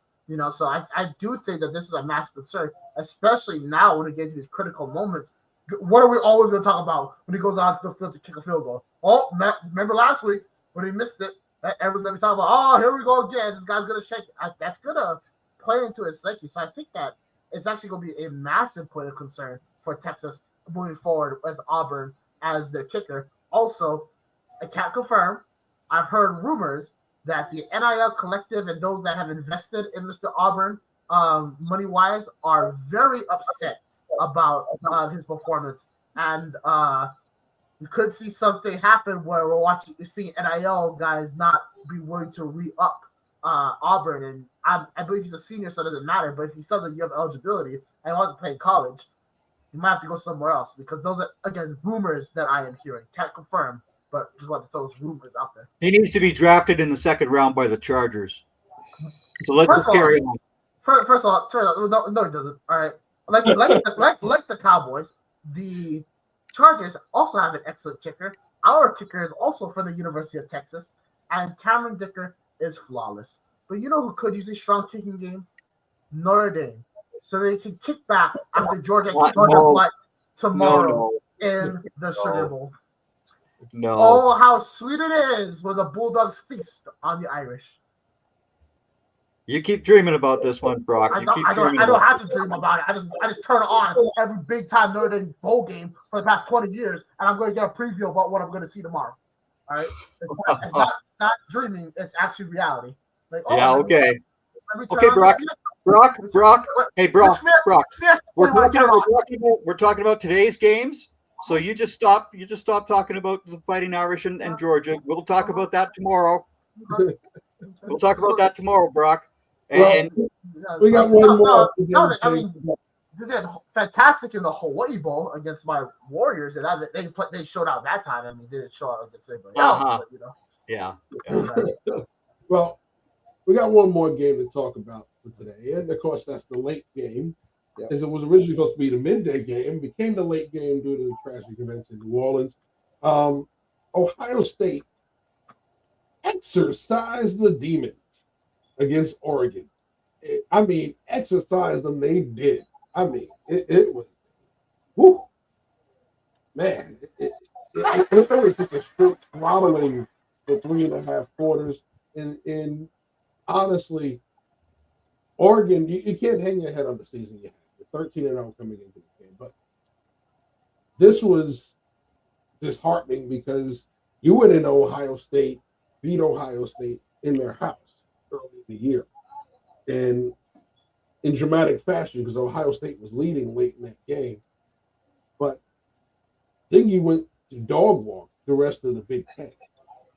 So it gets to the point where you're the number one seed. You get to the playoff, Ohio State sends you out with an exclamation. This is something right here where it leaves you kind of in awe. Because nobody expected, if anybody had said Ohio State was going to win this game, nobody expected a 21-point spread. Nobody. No. Not even Vegas had this as 20 points. Exactly. I said the last show that we did that Ohio State was going to come out and beat Oregon. I said that a couple of weeks ago when we were all together. And Jermaine Smith showed up immediately. Ibuka showed up with another beautiful pitch. Bill, who's this Will Howard guy? Because he's been phenomenal the last couple of weeks here, and I don't remember him being this good at Kansas State. I just don't remember that. He wasn't this good at Ohio State either. This is clearly, I don't know what it is the last few weeks that he's been doing differently. I don't know if he's got a new girlfriend or got back with his old girlfriend or changed. I don't know if his barber's cutting his hair differently, if he's eating differently, doing this guy, the last 2 games, right? The last 2 weeks, this is a different person. I'm convinced something's happening. People talk about they cloned Tyrone. Maybe Will Howard's the guy because one of the things that kept him from being an elite level quarterback previously, an elite level pro prospect previously, was he was often late especially on deep balls, right? He would see it late and throw it late. And so it would make guys have to come back to it or slow down, throttle down, or safeties would, come across the middle and grab it and things like that. His deep ball has gone from being his weakness to his strength. It is uncanny. Like, I don't know who this guy is. It almost feels like I used to give an award, sort of a tongue-in-cheek award, called the Crompton Yates Award to upperclassmen quarterbacks who made me change my mind about them, right? I'd written off TJ Yates in his time at Carolina, whose nickname was TJ Yikes. And he had a pretty good senior season, ended up having as a backup, but had a nice 6-7 year NFL career. And then Jonathan Crompton, who of course was Lane Kiffin's quarterback his senior year at Tennessee, Crompton's senior year, not Kiffin's, and was part of that 7-6 successful in quotation marks season they had. But his play the year before, he was supposed to lose his job, right? Everyone was talking about he was going to lose his job to somebody else. He ended up not only keeping his job, but having by far his best year of his career. And he got, even as a 5th-year guy, kept getting better towards the end of his playing time. Will Howard is one of those players that if you watch film of him from the first couple of weeks of the season and then watch film of the last 2 weeks of the season, you're going to be convinced that somebody's playing a trick on you. Like, how can this be the same guy? His recognition throwing with anticipation, and deep ball accuracy are night and day different from the first 2 days of the season. So shout out to the quarterback coaches and himself, right, for all the work he's apparently put in with the receivers there, because the timing and touch is just so much better. Well, you're right. Previously, anything, outside the numbers, any one of those really strong arm throws down the field, outside the numbers, and I'm not talking about those screens or we throw in the quick outs. I'm talking those deeper routes, all that stuff. Deep comebacks, routes, we run those bench routes, corners, corner routes, all that stuff that's outside the numbers were a big challenge for him. He seems to be throwing those in rhythm now. I think he's kind of figured out that I don't have this big arm that I thought I had. I have to throw on time. And I think there's something that a lot of guys coming out of high school, they get to college. In high school, I could do that against the athletes. I do it again. Now, I can't do that against these guys, right? I don't have that kind of arm. I got to learn to throw on time. I got to learn to anticipate. And I think he's starting to get that. It's starting to click with him. Because in the past, you were right. He did try to arm it out there, and he doesn't have that arm. And I think that's one of the things that people didn't realize when he was at Penn State was that arm that didn't exist when it came to him.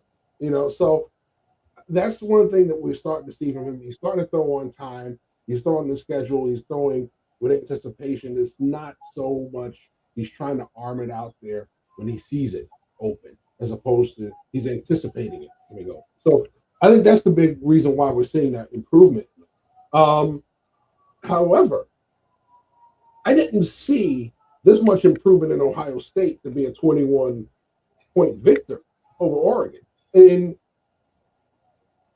some of it was they did a great job of taking away Dylan Gabriel. And what Dylan Gabriel does, he throws best doing what? The exact opposite of what we just talked about. Throwing off schedule, being able to extend plays. Well, you saw in any pass situation, it was a 3-man rush with a spot, right? And then they manned up behind that, and we put somebody over the top to say, yeah, you're not going to beat our man coverage over the top. You're going to have to hold that ball and wait for something to happen. If you try and break the pocket, the spy is going to close on you. And they did a lot of that, and it really affected. And then when they blitzed them, he wasn't able to pick up the blitzes that they sent out. So great job by the defense of coming up with schemes that actually affect him in the pocket as well as outside the pocket. So I think that's one of the main things that Oregon can run the ball. I don't think that overpowering team running the ball versus a school like Ohio State. But I think what they do well is they challenge you down the field so much that you have to take that into effect, and it opens up some creases in the running game for him. Because they weren't able to challenge down the field, because they were able to contain his ability to break things down defensively, coverage with his legs, I think that's where they were able to slow this offense down.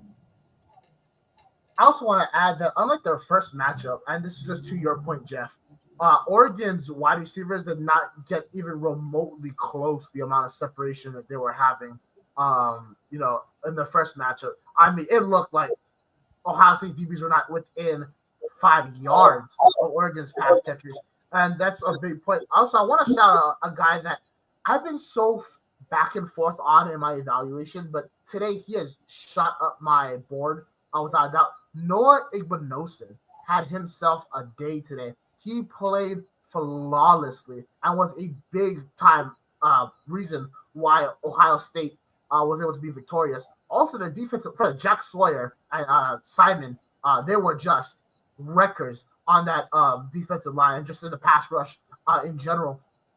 Oh, Dylan Gabriel, Walk brother. yeah, right.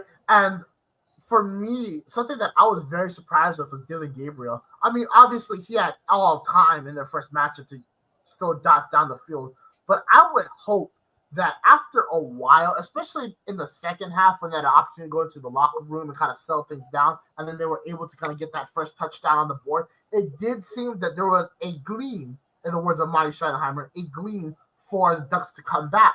And Gabriel did not look efficient with the ball. I'm not expecting him to go out there and play Superman football, or I'm not expecting to go out there and fit the ball into these tight windows. And there wasn't even that many tight windows in general. They were just mainly closed down the field.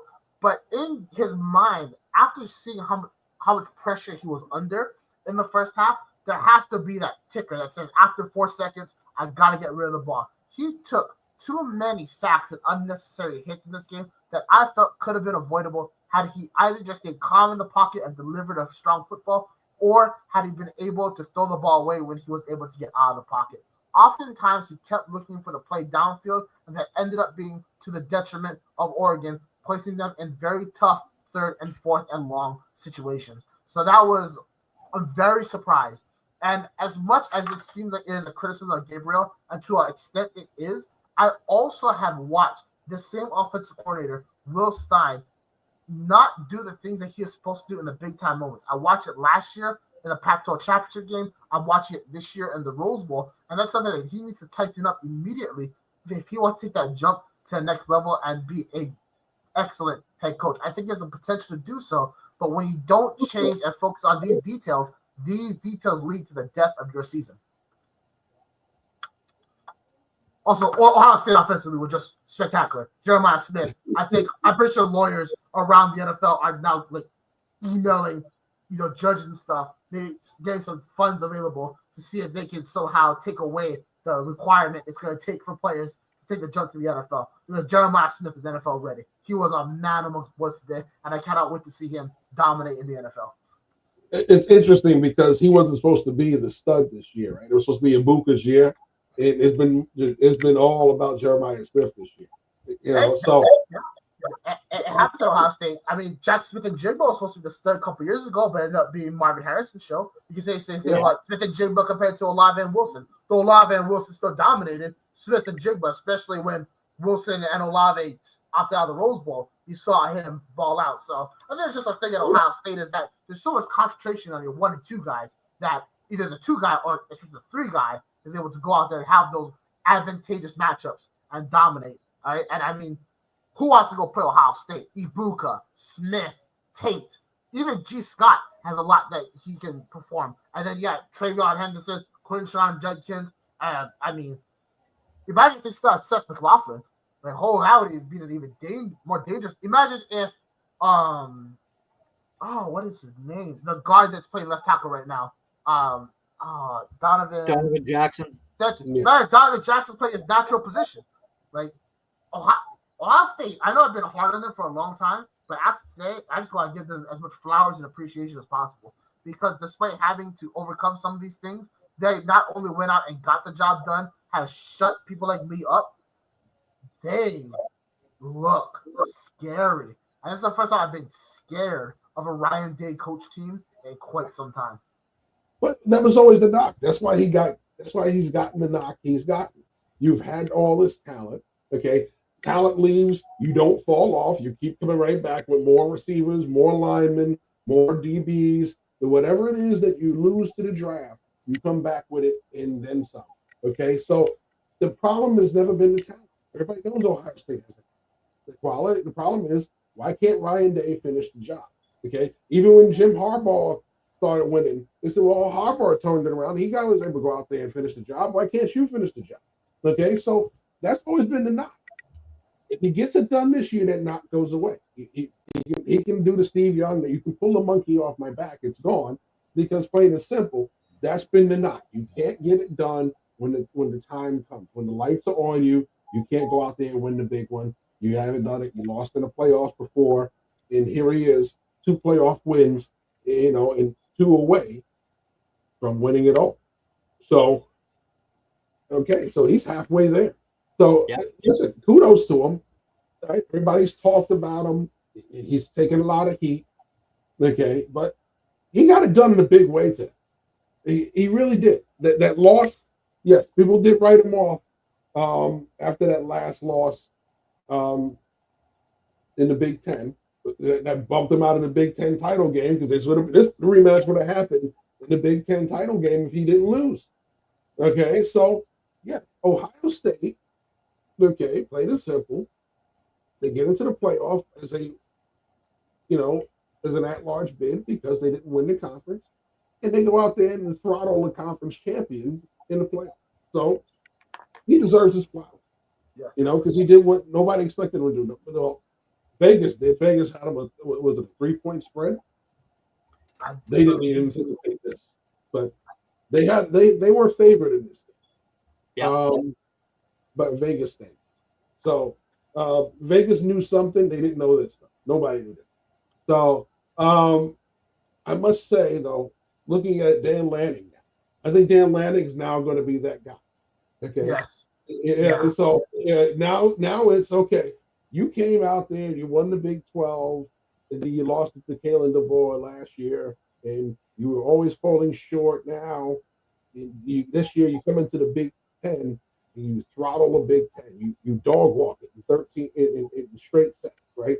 You go into the playoff, 13-0, and you get walloped by Ohio State, the team that you beat, the team that couldn't seem to beat Michigan, but they throttle you in the playoff game. So now he's going to kind of get that label. I see that coming his way, right? Because now he's Will Howard made that quarterback sneak, and I was just in shock because you need to have somebody over the center. Hello. No, you got both your DTs on the guard. You just gave away the first down. You totally gave that away, and that's Dan Lanning. Yeah, and for a guy that's defensive minded, you look at the big games right throughout his history. Today, the Pac-12 championship game, the Oregon-Washington, the first one that year, and even the one the year before.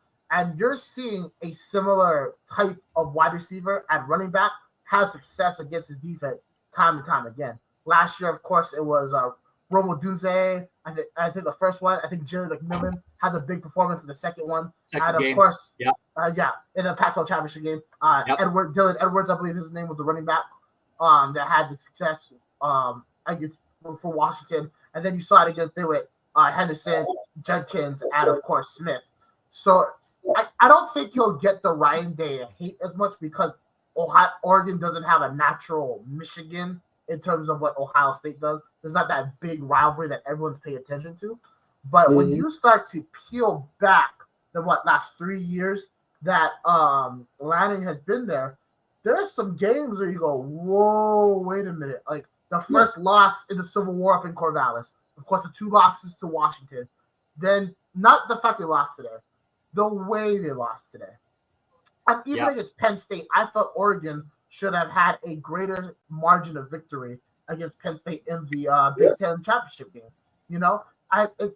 It's tough to say because at the same time, I do have to give him credit because the team that he was left from Mario Cristobal was not up to speed, nor did it reflect the good Oregon teams that we saw under Cristobal. But in the era of the transfer portal, when you essentially have a blank check, the rope that you have is much less than it's ever been. So while I'm willing to let this year be another growing pain for Lanning, if Oregon is not in the championship next year, I'm not going for nobody's job. I want to be very clear. New year, new me. But you really have to start asking some questions about what is he doing, what is his coaching staff doing, and what is his recruiting department doing, because there are some glowing deficiencies in the number 1 team in the nation. Well, I'm going to say this. You look at these 2 teams and how they played today. They both quarterbacks threw for a lot of yards. Right? Will Howard threw for 319, 3 TDs, no INTs. Dylan Gabriel threw for 299, 2 TDs, no INTs, right? But what made the difference? Ohio State, 181 yards rushing. Okay? You would have looked. A Dan Lanning team went out there today, and not counting Dylan Gabriel, because sacks are included in rushing losses, right? So take Dylan Gabriel away. 16 carries, 20 yards rushing. I didn't make any mistakes in the math there, folks. 16 carries, 20 yards rushing. And James did go out for Oregon. I mean, he was hurt. That's fine. But you tell me that you don't have anybody else that can run the football at Oregon either? Come on. Let's go back to James. 7 carries, Yep. 14 yards rushing. Boom. Okay. And it was just All these guys were effective. They shut their running game down. So the only way, based on how they played today, they had a chance to beat Ohio State. Dylan Gabriel had to throw for not 300 yards. He had to throw for 500 yards because they had 181 plus 300 yards passing on that side. Okay. You had to go tit for tat with these guys. Okay. You could not go out there and say, okay, we can be one-dimensional and just put up some modest numbers and our defense will hold. Your defense didn't hold water today. Okay. No. So you had to go out there and be explosive, and they weren't that. Dylan Gabriel's pass per completion was at 10 on the nose. Okay.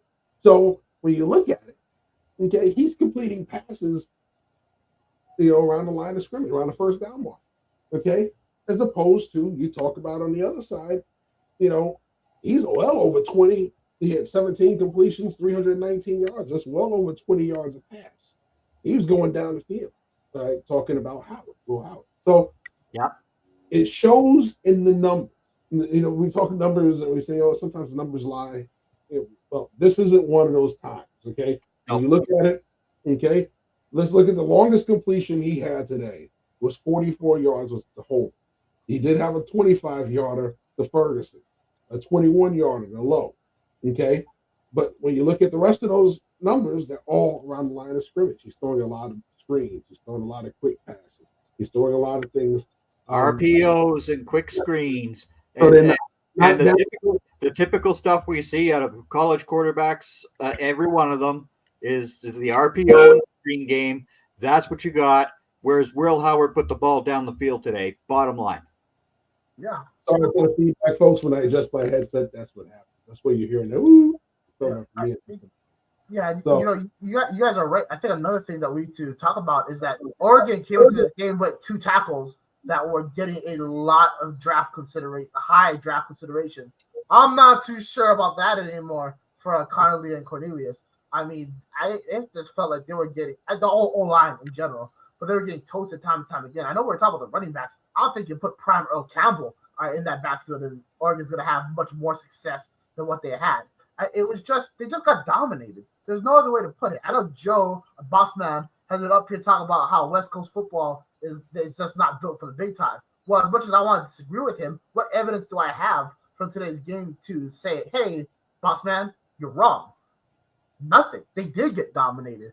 And what I did not like from Oregon is that I thought they got punched in the mouth and they just let themselves get punched again. They got punch. And then they started to punch back. And then it all just kind of withered away so quickly and so delicately, with no fire, no intrigue. I mean, when they scored that touchdown and Jack Sawyer still put at the scoreboard, that should have been the moment. I can't say it now because once again, new year, new me. But there's a blank word "you" moment that I thought was going to ignite in Oregon, especially after the defense got that big time stop. Now, okay, here we go. And I want to ask you guys this question. Was this Oregon team, was that other players, or was that a whole mindset within the culture? Because I'm expecting a Dan Lanning team that comes from the Kirby Smart School of Coaching to be a bit more self-motivated than what I saw on the field. Again, maybe it's unfair for me because I was at home sitting on my couch eating chips like a fat guy, right? Because I'm a big boy. I haven't been running gassers.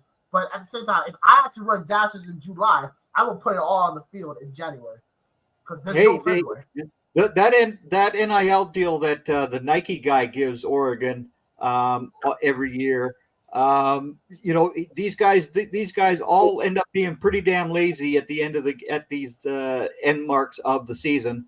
And I don't care how much money you got, Mr. Nike, your boys are soft. Just as Joe said, they are soft. And I've said this about the Oregon Ducks since the 1970s when they had Dan Fouts. They are still soft. They're soft. Yeah, they've always been a finesse program. Yep. Yeah. So, but and Phil Knight is who you're talking about. Yes. I don't like talking about those billionaires. I don't want to talk about them. Yeah. Well, yeah. I like Phil Knight. Air Jordans. That's all I'm gonna say. I love the Jordans. I rock Jordans all the time. I don't. I've never been a huge Air Jordan guy, unless they're less than $100. By all means, Sure. but nevertheless, I have my dad, so I got lucky. yeah. So yeah, nah. But I will say this: Oregon has to really look at this. If you want to ask who was more responsible, I'd say equal. Okay, because there were plays to be made out there that didn't get made, but there were also adjustments that needed to be made that didn't get made. Okay, when you see your running game was ineffective, and you can see why it's ineffective, you have to come up with ways to supplement. Okay, the screen game, the bubble screens and the tunnel screens and all that stuff is part of is an extension of your running game, right? But there's got to be ways of doing it. If you're struggling because you're not getting movement on zone runs, there's got to be ways to run some gap runs and help yourself out. If you can't run gap runs and you're only a zone team, you pigeonhole yourself into a bad situation where if you can't use that zone run to get to the second level and get production on your running game, you're going to be living off of the play fakes and the screens and the trying to protect your quarterback. And you're not going to be in those situations that helped you all season, which are those third and shorts. Okay? Because that's how you stay ahead of the chain. First and second down, being able to move the football and putting yourselves into those third and twos, the third and threes, and at worst, the third and 5. So what you saw today was 3rd and 7, 3rd and 8, 3rd and 11. Okay, that's not prime Oregon football. No, that's not. Right? No. So, and that puts Dylan Gabriel in that hold the ball and play the savior. You know who struggles in that same situation? Shedeur Sanders. Okay, because those guys got to run around and save the day, and they don't exactly have the guys that are going to help save the day in situations consistently. So that's why Dylan Gabriel, when you look at the numbers, they don't look bad. The scoreboard looks bad, but his numbers don't look bad. They made some plays, but they didn't make enough. The guys on the opposite side were making a lot of plays today because they were balanced. They ran the ball highly effectively. They threw the ball highly effectively, and their defense came out there and put you in bad situations where you were the one struggling most of the game until finally later on you're able to find in the end zone. Well, Will Howard before the half there had 274 passing yards, and there was nothing done on the ground by Ohio State at that point. Nothing. Yeah. So I knew we both knew what was going to come the second half was Henderson and Judkins, and look out because they had exhausted the Oregon defense already. But Ohio State, that's what they can do to you. They can score, but they're going to bludgeon you at some point with that running game. So if you can't hold up for 4 quarters versus Ohio State's running game, you just know you're in trouble. You better go out there and put up a lot of points. Yeah, the fact they went out there and he threw all over them for the first half, and they were able to slow them down for the first half. You know they're coming back. Those 2 running backs are going to wear down any. That's just what they are. Even when they played Michigan and they got behind, did they ever abandon those 2 running backs? No, they still ran those. Because that's their identity. They're going to run the football, right? But they're going to run the football still, no matter what the situation is. That is Ohio State football. Okay, so that is the one difference between them and Oregon. Oregon is going to run the ball, yeah.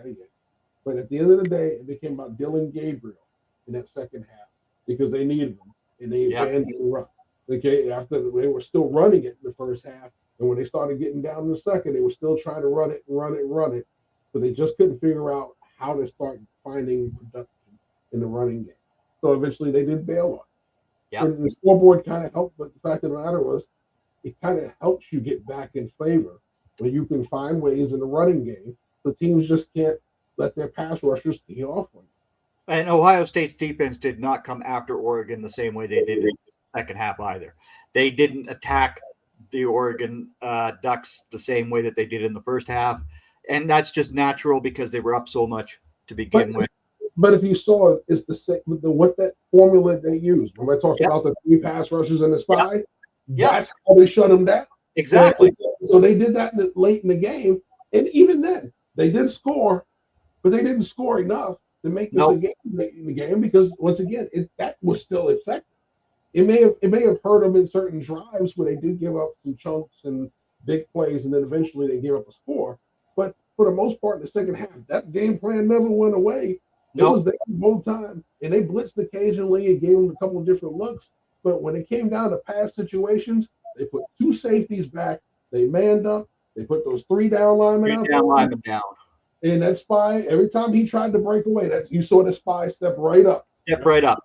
As rushers passed him and he stepped up in the pocket, that spy stepped up. If he rolled out right, that spy came outside with. That's exactly how they played that defense to perfection tonight. Yep. And the Buckeyes, like I said, I figured they would beat this Oregon Ducks team. I didn't think it would be by 21. That makes what 36 out of the 46 ball games that have been played in the college football playoff since it was the 4-team thing have been decided by more than 2 touchdowns. Well, guess what, folks? It happened long before this year too. Okay, so you remember TCU lost 65-7 and all this other stuff. Don't worry about the scores of these games. Just go out and enjoy the football is my message. I agree with what Brock said. He's starting a new year for himself, which is I'm having a very hard time with understanding Brock being a new man. I just don't understand this. And Brock, it's fudge you. See, fudge. That's how you get away with it. It's fudge you. I don't want to deal with it. If I'm gonna, it's like Diet Coke, right? If I want the full thing. You know what I'm saying? I gotta abstain. You can't have the full thing. I know, that's why. You're supposed to be a grown man now. You're supposed to know. You put away those childish things and you replace it with words like fudge. Okay. First of all, go on any college football message boards. There's a lot of grown men saying things way worse than I ever could. I want to make that very, very clear. But they mute them when they are doing it around the camera. Or they right. Yeah. So here we go. Tomorrow night we're going to get the last quarterfinal game. That'll be Georgia, Notre Dame, and that'll settle who will play Penn State in the next round. We already know who the other matchup is. That is both tonight's winners. That is Texas and Ohio State will go at it. Let's kind of preview that matchup. We kind of did the whole Georgia Notre Dame thing. We thought we'd have that resolved by now. We know what the situation is there. But let's talk about, before we go, Texas, Ohio State. How does this matchup work? Who has the advantage? Bill, who has the advantage between Ohio State and Texas? Okay, 2 things. Once again, talent is close to evenly matched. And if you'd asked me a month ago, I would have said that if Ewers is fairly healthy, the big quarterback check mark goes to them. And now this new Will Howard has changed all that. If he plays like this, I think Ohio State has pretty much all of the advantages at that point across the board. They have the more consistent ability to defend against the run. They are very good against the pass. And they're amazing in the red zone. Texas's defense, though a solid defense, struggles in some of those areas at times. They're less consistent. I think that Quinn Ewers, the healthier Quinn Ewers that we're seeing now, is certainly capable of making plays. But I once again, I can't believe I'm saying this, but if Will Howard continues to play this way, the way that we've seen the last couple of times we've seen him, they actually will have the more effective downfield passing attack, which, like I said, I did not think I would be saying that, but this new Will Howard is really shockingly good at throwing the deep ball. So if they're continuing, they're still able to do that. This day is a continuing thing, that they're going to be able to get 2 or 3 early deep shots off. I think that it has the same effect it had this week. It gets the other team sort of out of what it wants to do. So yeah, I'm going to lean ever so slightly Ohio State over Texas. I'm going to agree with you. I'm going to believe that Ohio State has the advantage. And I'm going to tell you a couple of reasons why. I believe, first of all, defensively, I think we kind of got a little bit of exposing going on here with Texas tonight. Okay? We just talked about how Ohio State shut down Oregon's running game. That's just slightly better than what Arizona State did to Texas's running game tonight. Yes, Texas, who ran out the building the last time they played in the last round. Yeah. They ran for 53 total yards. Right. Total. Not one person, total. And 45 of those 53 were all Wiseman. Sorry. I'll get the pronunciation right first. Where was Blue today? Blue didn't even. Oh, Blue. How about Jaden Blue? 4 carries, 4 yards. Yep. Okay. Right. They shut other than Ewers on the sneak.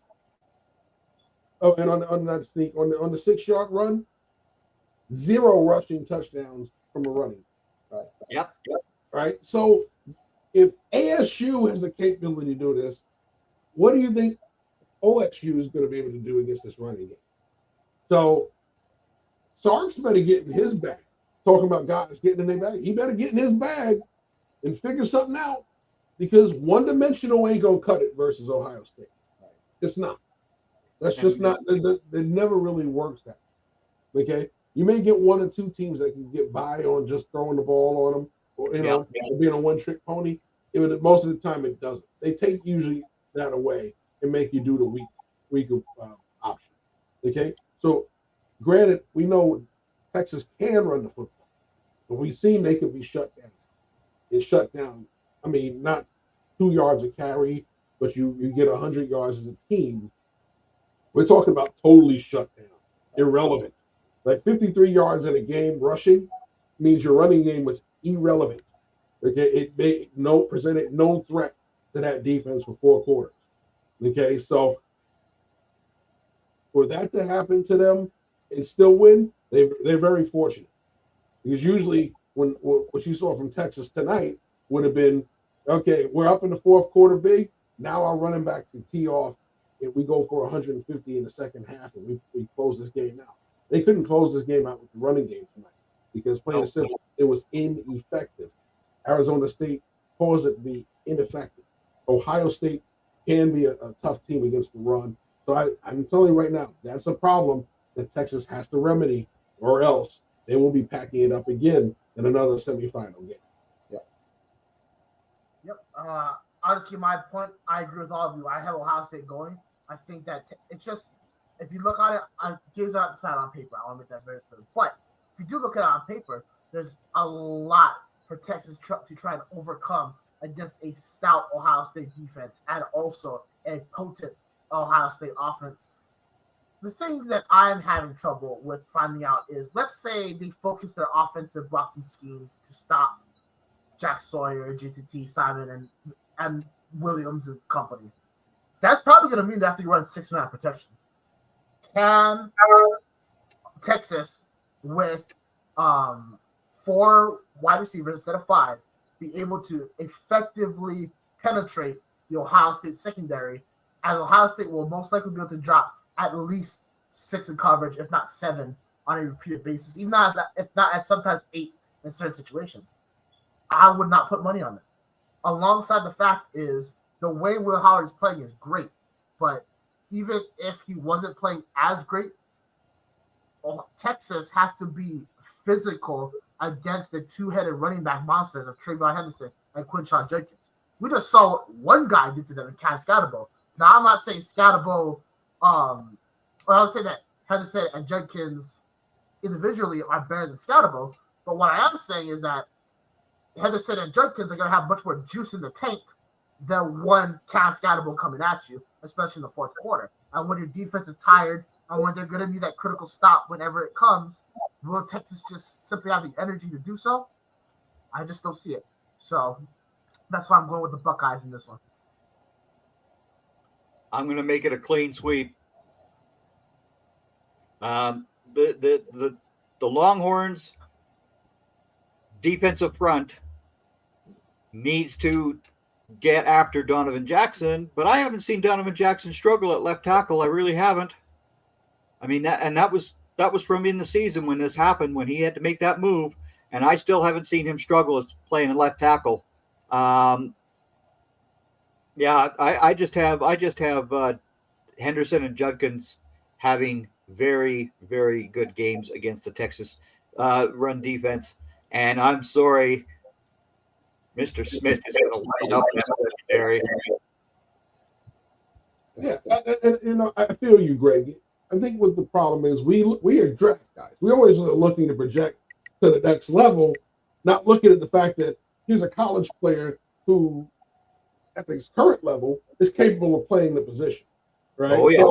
So, it was kind of like that with Isaiah Wynn. Everybody loved Isaiah Wynn at left tackle when he was in Georgia. Did we think he was going to be a left tackle in the pros? No. But nevertheless, we were fine with it in Georgia. He great. So I think that's what it is. We get so used to looking at guys at NFL level and looking what they're going to be, not looking at where he is and how he's playing now. Evan Neal was supposed to be this great tackle in the NFL. He's not. But Donovan Jackson is supposed to be this all-pro level left guard. He's playing right now at a level at left tackle that is just as incredible to watch. Yeah.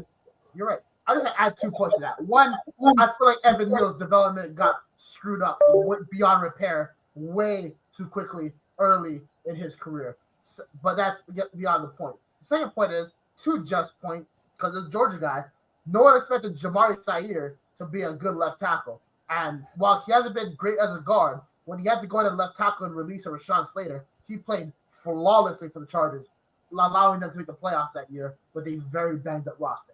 So sometimes you never know. Last point I want to say, because I know my good friend Bill Carroll, this was a point of contention within the draft community a couple years ago, Zach Tom, all right? Sometimes you just never know, because so many people said Zach Tom is a guard. Is he a guard? No. Is he balling out as a right tackle right now? I don't think he is. So, you never know. All right? And also for you, Greg, Tyler Smith, right? No one expected him to be as good as a tackle as he was. Now look at him. I mean, obviously they moved him back to guard, being at the drafted guy. Too many Jeff Barnes. You're right. My bad. Jeff Barnes said it. Tyler Smith was going to be a very good tackle, but okay. No, not Tyler Smith. Tyler Smith. Tyler Smith. Oh, yes. No, I thought Tyler Smith would be a solid. I didn't think he was going to be a all-pro left tackle. I thought he'd be a solid tackle. But I think he's playing pretty decent at guard. He's still got a lot of room to grow. But yeah, I thought he'd be a solid tackle. And what did I say as soon as Jerry and Steven came out that draft and said he's going to be our left tackle? No, he's not. He's not going to be your left tackle, Jerry and Steven, you two flipping dummies. Those two men drive me bananas. He was going to be a left guard, and he is a very good left guard. He's a pretty good left tackle when he had to go into. So you got to give him his flowers on that one.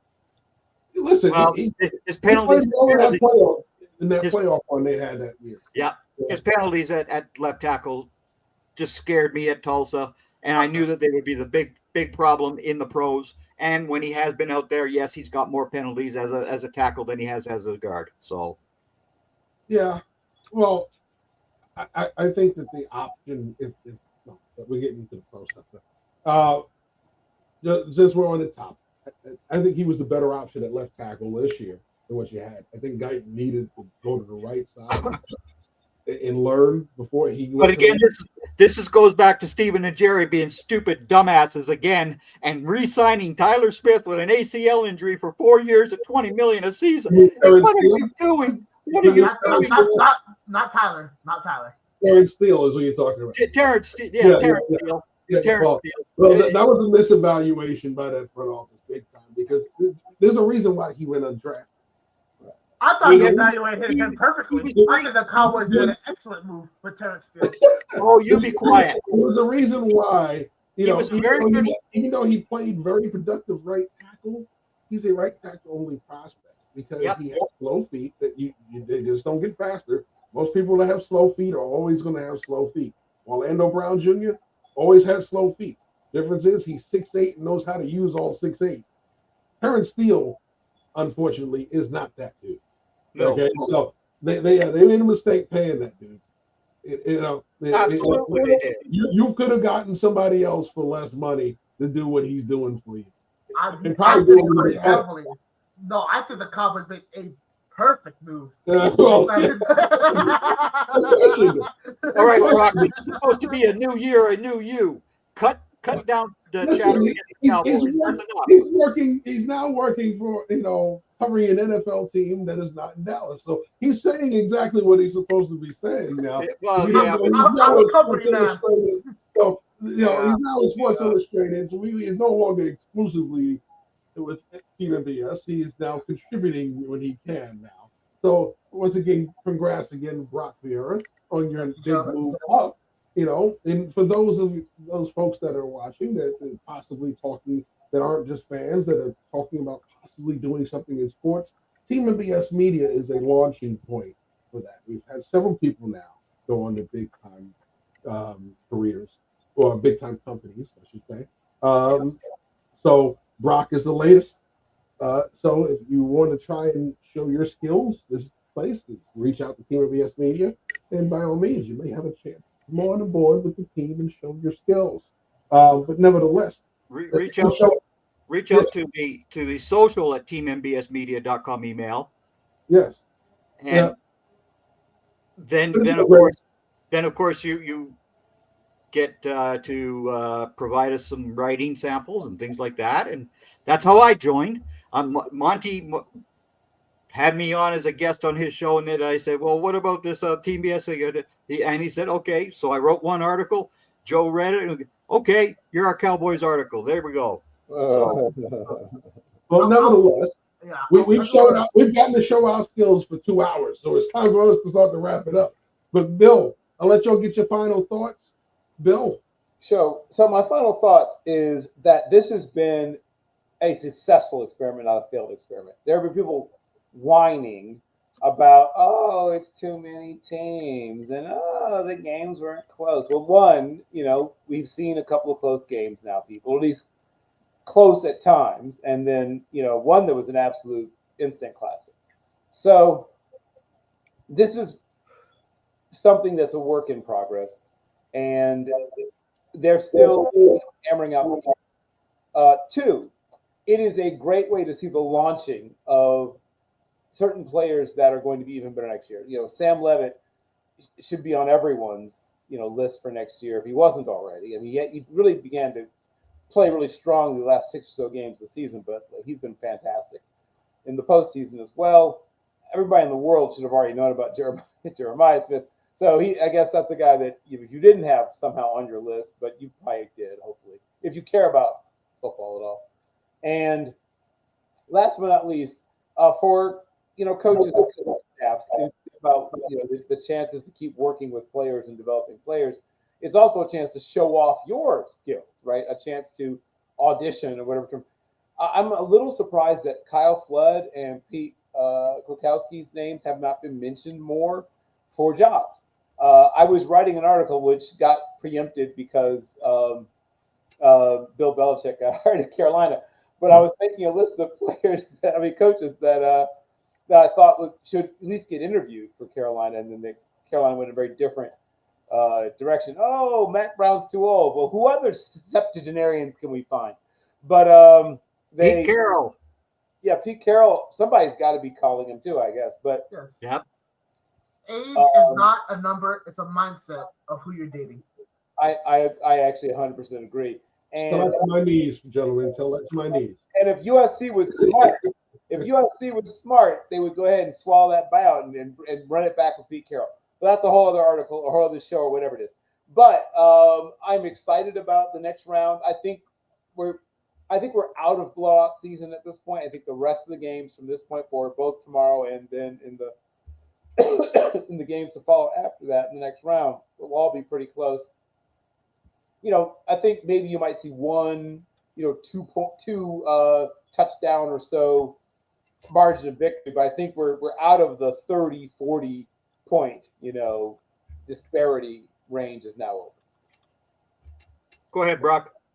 So I was just gonna say, one, as a testament to what Jeff Barnes said, Team NBS Media got me to this place I am, no doubt about it. Especially the guy to my I see why it's so hard to do this. See how hard that is? It's very hard. Right? This gentleman right here, Mr. Bill Carroll, without him, I would not be where I am today. So anyone looking for an opportunity, I will admit to you all, you will have to grind. There will be many days of unpaid work. But trust me when I say you put in the work now, it benefits. And also, you get to know all three of these gentlemen on a professional and personal level, and it is a privilege of a lifetime. So please join us here at Team NBS Media. A lot of roles need to be filled. They give you a lot of freedoms, a lot of stuff you can read about. Join. Last thing when it comes to the playoffs, and to Bill's point, is that if not for the 12-team playoffs, many of these teams, many of these good teams, would be playing in virtually meaningless bowl games.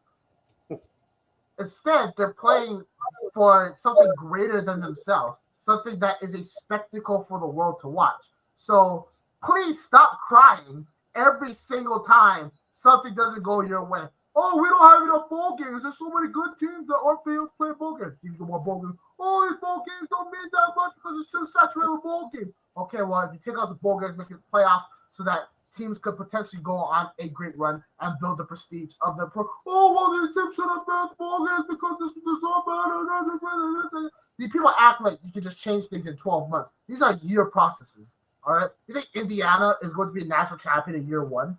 No. But they are building the foundation to potentially compete for one in the future. And the playoffs are a part of that. And sometimes in life, you die. So you might as well make the short amount of time you have to live count by enjoying these special things that make our game and the reason we live so great. Thank you. Indeed. Now, listen, I was one of those skeptics, in the beginning saying, you really get very good 1-4 matchups. So why expand it to 12? But listen, it's been very entertaining football for the most part. You got to see why some of these teams were as good as they were. I was happy because they got an Indiana into the playoff. Team I just felt deserved to be there. They had one loss all year long. Okay. They handled the opponents and they won in a tough conference. Like I said, I think the Big Ten is the best conference in college football currently. So and that's from top to bottom. It's not just the top team.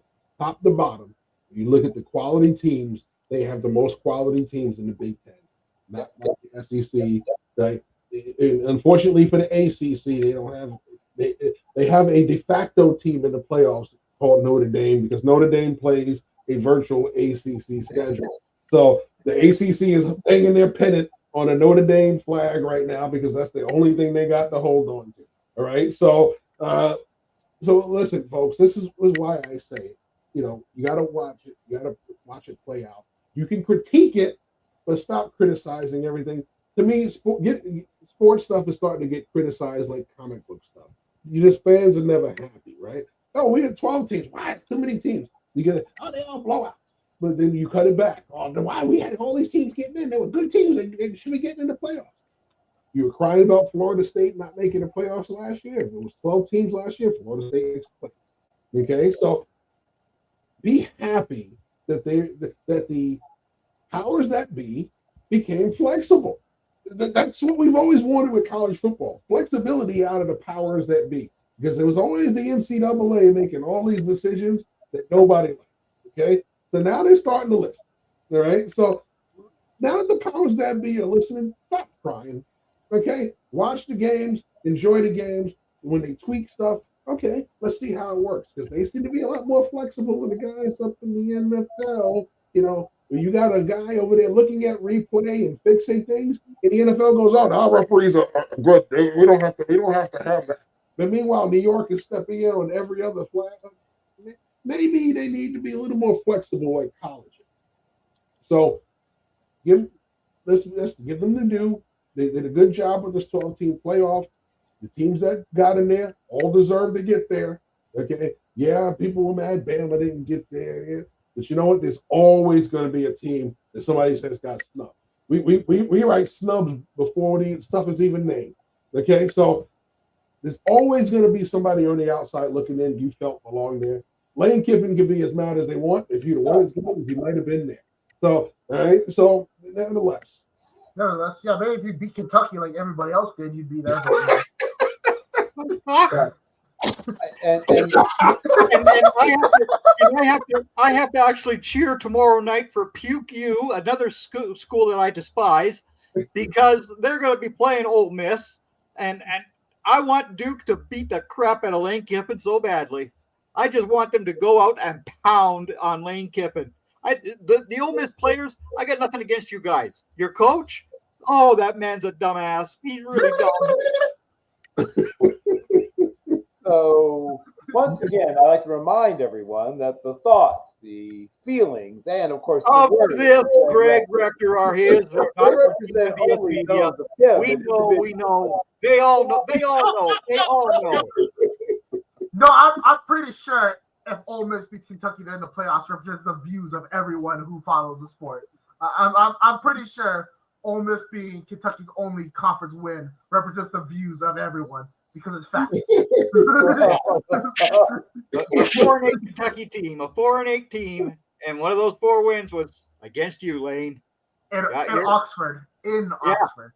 Yeah. Listen, he won't just be getting verbal slaps on air. I can tell you right now, if he loses tomorrow, that's what happened in real life from somebody. Okay. Yeah. Remember when everyone wanted him to go to Florida? Oh. No. Just imagine they forgot about that by the time they got to the end of the season. They made a bowl game. Billy Napier's great.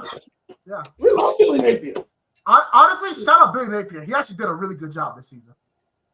Yeah, because at the beginning of the season, he was going to get fired. Oh, yeah. He pulled it out of the fire. Like, well done. Well, yeah. You know who Billy Napier also beats? LSU. The collection plate in his payout was going around week 3. Okay, they were passing the collection plate around to Churches, get Billy Napier out of schools, Girl Scout cookies. They were fundraisers. It was it was Willie Taggart levels of bad in week 3. Yes, three games in, it was okay. Yeah, yes, I agree. So but nevertheless, tomorrow night at around 7:30 Eastern, because the game starts at 4 Eastern. I think we'll all be back here. hopefully. We'll see if my powers that be can get That's me. right. Yeah, they get me. There's a price to pay for having a day off in my line of work. So yes, TV never stops, folks. So yes, when I'm not dealing with Team NBS, I am looking for a different TV company that has us busy every day. So even when I am not working, there is work to be done. So when I come back, yes, there's a price to pay for being off. So nevertheless, hopefully I'll be back here tomorrow night with you guys. Hopefully all of you guys will be back tomorrow night. I will be. Okay. Brock, listen, we'll negotiate with Sports Illustrated and see if we get you back tomorrow night. Thank you. I set payment via Venmo as well if you guys want to sweeten the pot, increase some palms. I can't send any Venmo from my country. It's illegal to send any money to Venmo, so I'm sorry. Right. It's not, That's why Greg you're not a just politician. gives That's why. straight bullion.